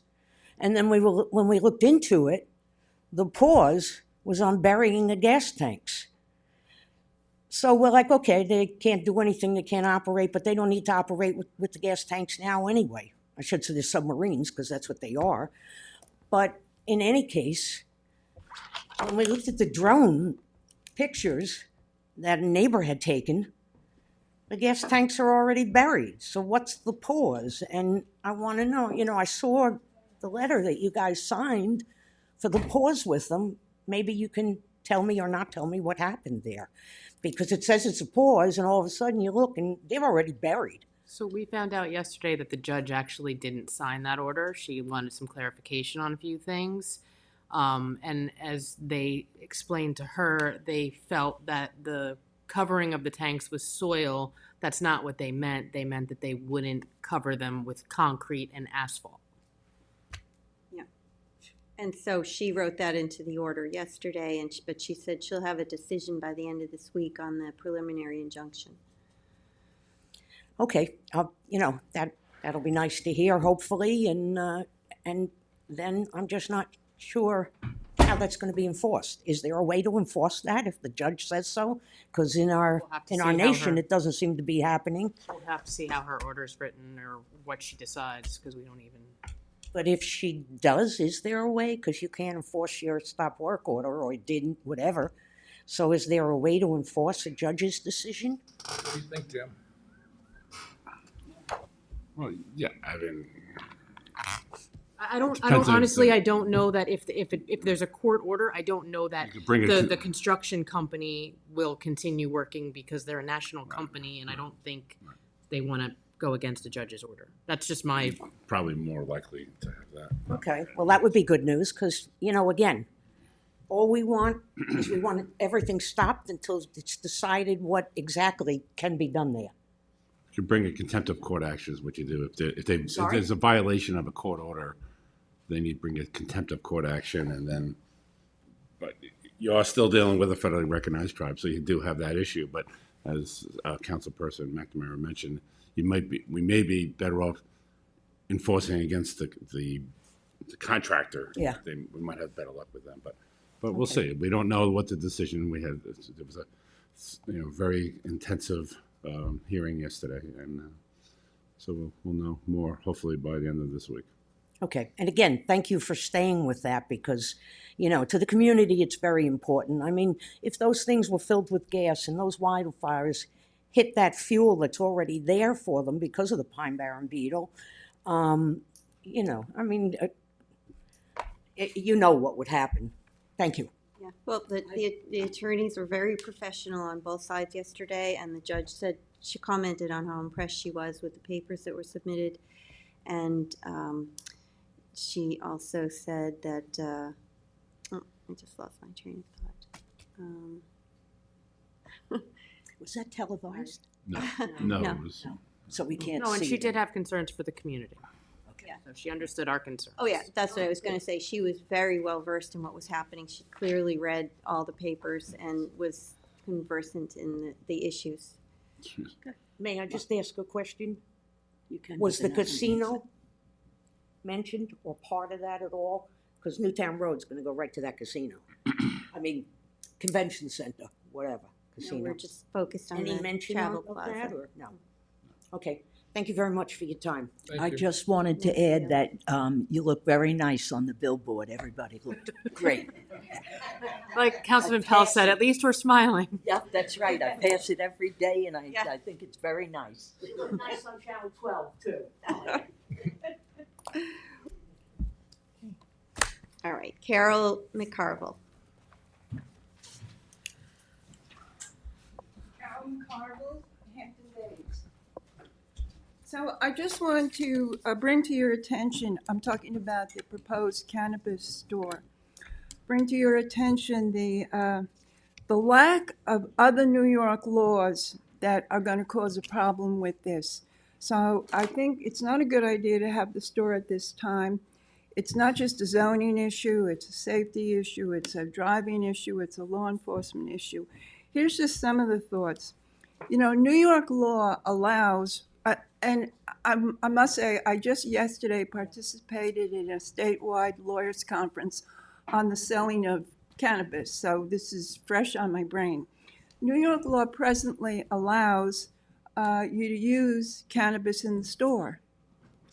So someone can come in, just use cannabis in the store, go out, get in their car, and continue driving through the town of Southampton.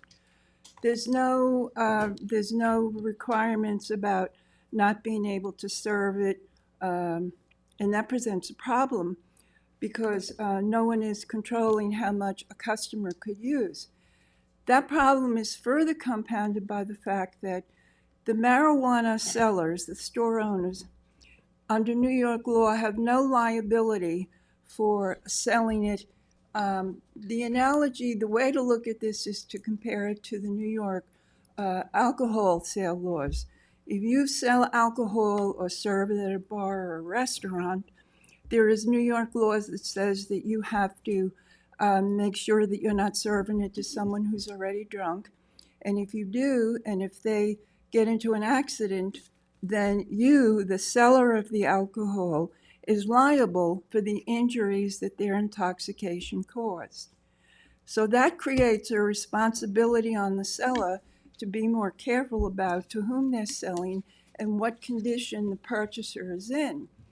But with the cannabis, there's no regulations, there's no New York law placing any responsibility on the store owners, the people selling the cannabis. I think this is probably because cannabis sale is so new that the law was enacted and no one has yet thought through how to control or regulate the consequences of this. So no one is liable. You could go in and buy it and use it, and you could look as stoned as possible. 30 seconds. No one is liable. The second problem is that there's no way to enforce. There's going to be more people driving around with cannabis in them, and there's no law enforcement measure that has been developed to test for this. Presently, the Southampton Police Department told me that they have designated some officers to give blood tests to people suspected of using drugs. 3 minutes. I spoke to Southampton Hospital, the phlebotomist there, who think this is the worst idea in the world to have the police giving blood tests.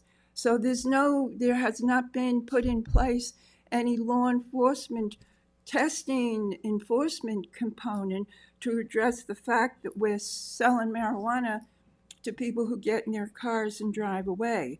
Another consideration is how are you going to decide the tax? My understanding is that in Southampton Town, commercial tax is based in part on the profits that the business makes. And since cannabis stores have all cash, no way to know their business income, how are they going to be assessed 4 minutes. tax? You're over time. Well, those are just, conversations we have to have about the taxing Well, no, we and need what more of the the funds are going to be conversation. used for. We need, I'm suggesting, you need policies in place, and New York State needs to have laws in place before we start promoting marijuana by having a store. I guess I'm done. Thank you. Okay, the last speaker is Linda Holliday.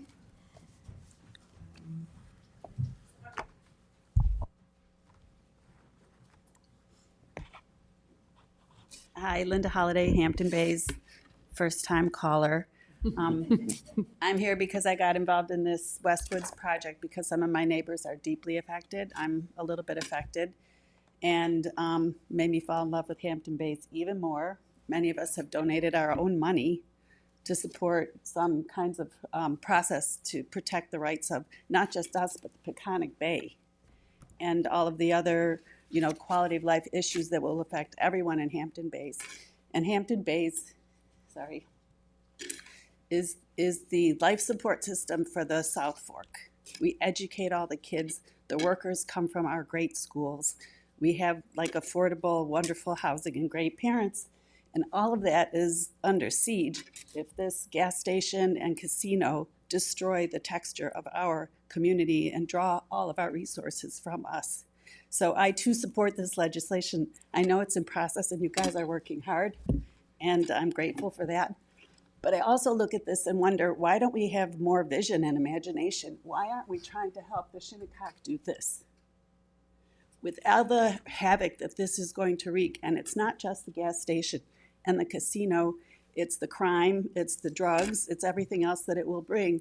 Why can't we use the same or less money, more imagination, bump out real estate developers who come in with PowerPoint decks and show you how you can make $10 million a year without lifting a finger, and propose some alternatives that are healthier, more consistent with the Indians, value system as I understand it, and grow our entire neighborhood in the South Fork? Where does that kind of imagination kick in? And I do believe that the tribe has come to these meetings not necessarily with, honesty and integrity. They do say one thing and do the next. I showed my husband this morning this kind of overhead shot, and these people's backyards, like they can not even put their shoes on and go buy drugs and come home. There's no setback. It's horrible. And it looks like a bomb zone from the sky. And it's just going forward when we talk about, I love oak trees. I have one. I'm a big nature fan, and I'm a sustainability person.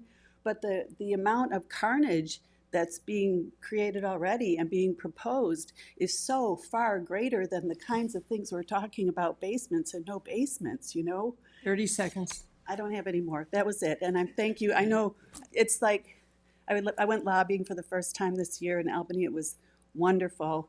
I've been on a jury duty. It was wonderful. And coming here, it's great to see government actually working. Thank you. Thank you, Linda. You did a good job. I just wanted to say one more thing. I know many of us talked about what we're appreciative of in terms of all of our first responders and everybody who came out and helped us over the weekend during the wildfire. I forgot to mention during when I was speaking, one other group of folks who really helped the public, and that's the press. 27 East in particular. Mike Wright is here in the audience, and just want to applaud all of your efforts and 27 East efforts for keeping the public updated on everything that was going on. So, thank you.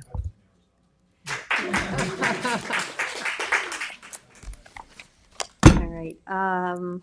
Let's see. That's all the cards I have. Kevin, is there anyone on Zoom for public portion? No one on Zoom. Okay. Well, no further comments. I move to close public portion. Second. All in favor? Aye. Town board resolution. Whoop. That's it. Move ahead with the resolutions. Thank you. Good to see everyone. Yes. He's in favor. We are. Thank you. Yeah. Town board resolution 2025-352. Amendment to the Can you wait? Yeah, we're in the middle of the proceedings. Sorry. amendment to the town board resolution number 2025-214 include reverse transcription for the Justice Court stairwell. Second. All in favor? Aye. Town Board Resolution 353 of 2025, co-sponsored with Councilman Pell. Authorize amendment to reallocate funding for trustees 2021 Mill Pond Water Quality Grant to include the stocking of bluegill in Mill Pond. Second. All in favor? Aye. Town Board Resolution 2025-354 to authorize the purchase of body armor, law enforcement from New York State OGS contracts with various contractors. Second. All in favor? Aye. Town Board Resolution 2025-355 to authorize the purchase of firearms, ammunition, and less lethal products from various contractors using the New York State OGS contracts. Second. All in favor? Aye. Town Board Resolution 356 of 2025 to authorize the purchase of Heel garbage truck model PT1000 from Vaso Systems Inc. using Sourcewell contract. Second. All in favor? Aye. Town Board Resolution 357 of 2025, co-sponsored with Councilwoman McNamara, authorizing the purchase of playground, play equipment, and site amenities from American Recreational Products, Inc., BCI Burke Company, LLC, and Raymond Michael Limited using Town of Islip contracts. Second. All in favor? Town Board Resolution 2025-358 to authorize the purchase of steel and aluminum from Suffolk County contract with Rapid Steel Supply Corp. Second. All in favor? Aye. Town Board Resolution 2025-359 to authorize purchases from the Ergonomic Group using Omnia Partners contract. Second. All in favor? Aye. Town Board Resolution 2025-360 to authorize purchases of maintenance, repair, and install for radios and miscellaneous equipment for emergency vehicles using the Rockland County contract. Second. All in favor? Aye. Town Board Resolution 2025-361 to authorize the supervisor to execute a 2025 cooperative agreement with neighboring villages for the town to provide shared computer services. Second. All in favor? Town Board Resolution 362 of 2025, co-sponsored with the entire board, authorize the supervisor to sign a contract with J. Pontieri PE DPC to provide professional engineering service in connection with the expansion of the existing softball field at Iron Point Park in Flanders. Second. All in favor? Aye. Town Board Resolution 2025-363, authorize supervisor to sign contract with L.K. McLean, Associate Engineer and Survey DPC, provide engineer and survey associated with design of the intersection improvement of Noyak at Noyak Long Beach Road. Second. All in favor? Aye. Town Board Resolution 2025-364, co-sponsored by Councilmember Iacilli, to authorize the supervisor to sign a contract with Local TV, Inc. in order to simulcast programming on Sun 20 TV, the cable television public access channel. Second. All in favor? Aye. Town Board Resolution 365 of 2025, authorize supervisor to sign an agreement with the University at Buffalo, the State University of New York, for the placement of college interns. Second. All in favor? Aye. Town Board Resolution 2025-366, to authorize the supervisor to sign any and all documents with Notice Technologies, Inc. for alarm billing, invoicing, and payment software. Second. All in favor? Aye. Town Board Resolution 2025-367, co-sponsored by Councilmember Iacilli, to authorize the supervisor to sign a contract extension with the Hampton Hopper LLC for shuttle services associated with the South Fork Commuter Connection. Second, but Bill, you have to unmute your mic. All in favor? Aye. Thanks, Mike. You're on. Jim just told me to tell you. Thanks, Jim. Kevin, don't read it though. Hey, it's teamwork. Telephone. Town So we Board get the right Resolution thing. 2025-368, authorize supplement funding for the 2022 Lake Agawam South Park Improvement Project, Water WQIP project. Second. All in favor, and that's co-sponsored by the entire board. Yes, it is. Town Board Resolution, Didn't vote. You said all in favor, I didn't hear anybody vote. Aye. Aye, thank you. Town Board Resolution 2025-369, to authorize the supervisor to execute a no-cost extension of term of contract for the Riverside Sewer District Professional Service Agreement with Leonard Marchese, MBA, CPA. Second. All in favor? Aye. Town Board Resolution 2025-370, to authorize the supervisor to execute an agreement with Def Sonder LLC to provide design improvements to the town boardroom broadcast system. Second. All in favor? Aye. Town This Board. is very important too, by the way. Yeah, absolutely. I just want to interrupt everything and say, this is the first time in many years I can hear people. Yeah. And people can hear us way in the back. Yeah. Thank you, Andrew, Kevin, and Peter. Yep. Nicely done. Town Board Resolution 2025-371, to authorize the supervisor to execute any and all documents for the Tactical Targeted Grant Program from Homeland Security and Emergency Services. Second. All in favor? Aye. Town Board Resolution 2025-372, to authorize the supervisor to sign any and all documents for the submission of a grant application to the New York State Fiscal Year 2022 Critical Infrastructure Grant Program. Second. All in favor? Aye. Town Board Resolution 2025-373, authorize supervisor to sign any and all documents regarding purchase of high side dump sweepers from Suffolk County Brakes Service using sourcewell contracts. Second. All in favor? Aye. Town Board Resolution 374 of 2025, co-sponsored with Supervisor Moore. Authorize the supervisor to sign any and all documents with Hatch to provide maintenance, parts, and labor for the Hampton Bays Water District. Second. All in favor? Aye. Town Board Resolution 2025-375, co-sponsored by Councilmember Pell, to authorize the supervisor to sign a no-cost contract extension for the 2022 awards of Community Preservation Fund 20% Water Quality Improvement Project Fund. Second. All in favor? Aye. Town Board Resolution 2025-376, to authorize the use of Eastern Suffolk BOCES Cooperative Bidding Program 2025-2026. Second. All in favor? Aye. Town Board Resolution 2025-377, award and authorize supervisor to sign contract for 2 Chevrolet pickup trucks with plows and accessory with Suffolk County Brake Service. Second. All in favor? Aye. Town Board Resolution 2025-378, to award and authorize the supervisor to sign a contract with AAAA Long Island Waste Oil for removal and recycling disposal of waste oil. Second. All in favor? Aye. Town Board Resolution 2025-379, to award and authorize the supervisor to sign a contract with S&M Tire Recycling, Inc. for scrap tire recycling services. Second. All in favor? Aye. Town Board Resolution 2025-380, award and authorize supervisor to execute a contract with Decar Construction, Inc. for Lake Agawam South Pocket improvement. Second. All in favor? Aye. Town Board Resolution 2025-381, recall and amend Resolution 2024-319, authorize supervisor to sign a sole source contract with Old Dominic Bush Company of Old Dominic Bush Company, OEM Parts. Second. All in favor? Aye. Town Board Resolution 382 of 2025, co-sponsored with Councilman Pell. Recall and amend Town Board Resolution 2023-997, authorizing the supervisor to execute a contract with L.K. McLean Associates Engineering and Surveying, DPC, for professional services related to improvements at Red Creek Park, Hampton Bays. Second. All in favor? Aye.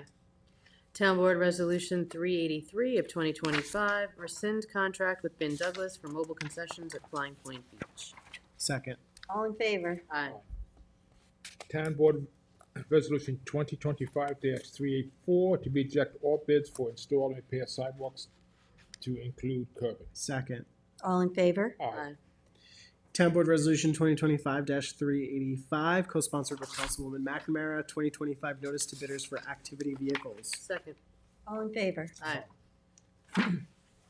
Town Board Resolution 2025-386, 2025 notice to bidders for requirement contracts for full depth reclaim. Second. All in favor? Aye. Town Board Resolution 2025-387, 2025 notice to bidder and requirement contracts for paving repair. Second. All in favor? Aye.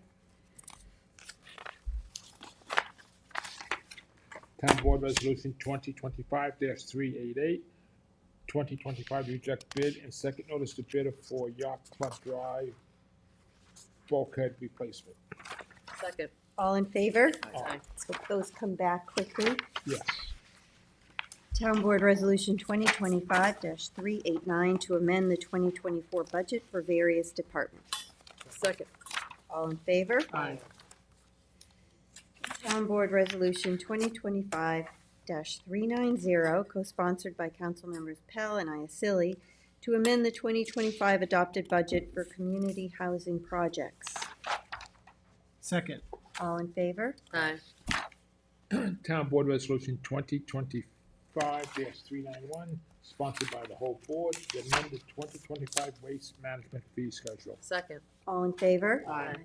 Town Board Resolution 2025-392, co-sponsored by Councilmembers McNamara and Pell, to amend the 2025-2029 capital budget for Flanders Community Center Outdoor Improvements Project. Second. All in favor? Aye. And Madam Clerk, you could add me to that resolution. Thank you. Town Board Resolution 2025-393 to amend the 2025-2029 capital budget for a garbage packer truck. Second. All in favor? Aye. And Town Board Resolution 2025-394 to authorize purchase order encumbrances 2024 to 2025. Second. All in favor? Aye. Town Board Resolution 2025-395, co-sponsored by Councilman Pell, to appoint Water Quality Advisory Committee for 2025. Second. All in favor? Aye. Town Board Resolution 2025-396, a continuation of legal services by Campolo, Middleton, and McCormick LLP as it relates to litigation filed against the town of Southampton involving River Rock Structured Capital LLC for 2025. Second. All in favor? Aye.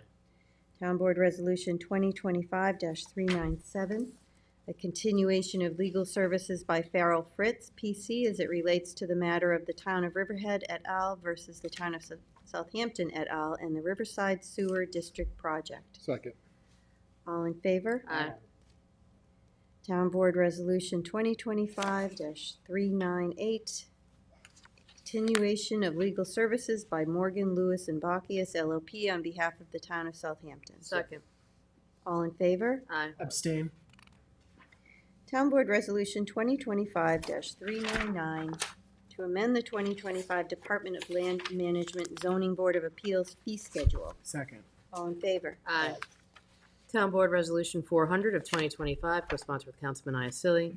Authorization of cost reimbursement waiver for the Friends of the Hampton Bays Library Spring Festival to be held on May 10th, 2025. Second.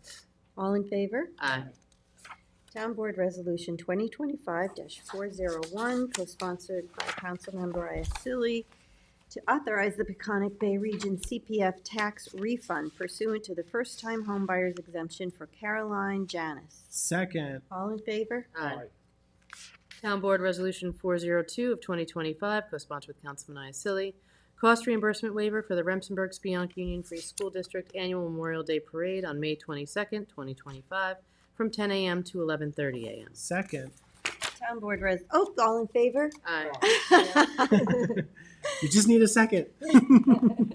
Town Board Resolution 2025-403 to appoint Amanda Restano to Town Investigator in Public Safety. Second. All in favor? Aye.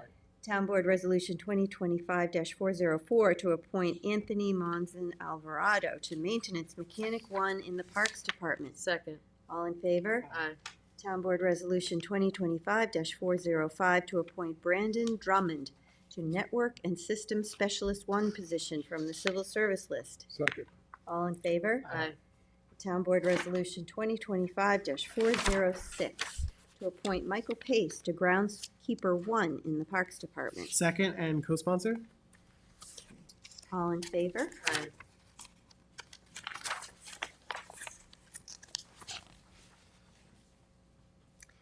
Town Board Resolution 2025-407 to appoint Seth Farrell to Ordinance Enforcement Officer in Public Safety. Second. All in favor? Aye. Town Board Resolution 408 of 2025, attendance at Homicide Investigators Course in College Point, New York. Second. All in favor? Aye. Town Board Resolution 409 of 2025, attendance at Mechanical Breaching Operator and Instructor in Glassboro, New Jersey. Second. All in favor? Aye. Town Board Resolution 2025-410 to authorize the town supervisor to sign a stipulation of agreement. Second. All in favor? Aye. Town Board Resolution 411 of 2025, co-sponsored with Councilman Iacilli, update town workplace violence prevention program. Second. All in favor? Aye. Town Board Resolution 2025-412, co-sponsored by the entire board, notice a public hearing to consider the acquisition of 112 Mill Pond Lane in the hamlet of Watermill, New York, and to amend the CPF project plan and the CPF management and stewardship plan to include the property. Second. All in favor? Aye. And that's going to be on March 25th. Great work. Town Board Resolution 2025-413, notice a public hearing to consider the historic landmark designation of the site recognized as the Rayner Fish House, located at 4 Beaver Dam Road in West Hampton. Second. All in favor? Aye. That'll be April 8th. Town Board Resolution 2025-414, notice of public hearing to consider landmark designation of the structure recognized as the Diamond Dairy Barn and Studio located at 18 Flying Point Road in Watermill. Second. All in favor? Aye. And that's also April 8th. Town Board Resolution 415 of 2025, accept a deed of dedication in connection with the map of old stables at Spion. Second. All in favor? Aye.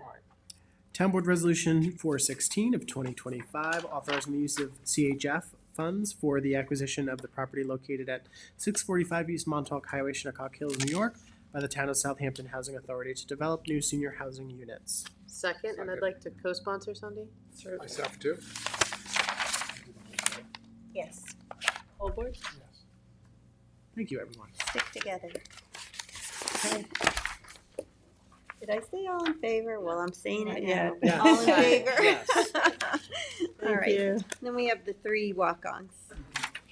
This is Town Board Resolution 49260, authorizing the attendance at the New York State YMCA Youth and Government Conference in Albany on March 21st to March 23rd, 2025. Second. All in favor? Aye. You going up there? No. You can say hi to Toby John if you're up there. Yeah, Peter Strecker's going. Yeah, I know I could go, but I think I'd be here. All right. Town Board Resolution ID number 49282, which is the warrant number 5, capital number 5, CPF number 5, dated March 11th, 2025. Second. All in favor? Aye. And Town Board Resolution ID number 49258, which is a resolution adopting the amendment to the Southampton Town Code, Chapter 314, entitled Moratorium on Battery Energy Storage Systems, by amending Section 314.4 entitled Moratorium Period to extend the moratorium period for an additional 3 months. Second. All in favor? Aye. All right. Thanks, everyone. No more business then. I move to close the meeting. Second. All in favor? Aye.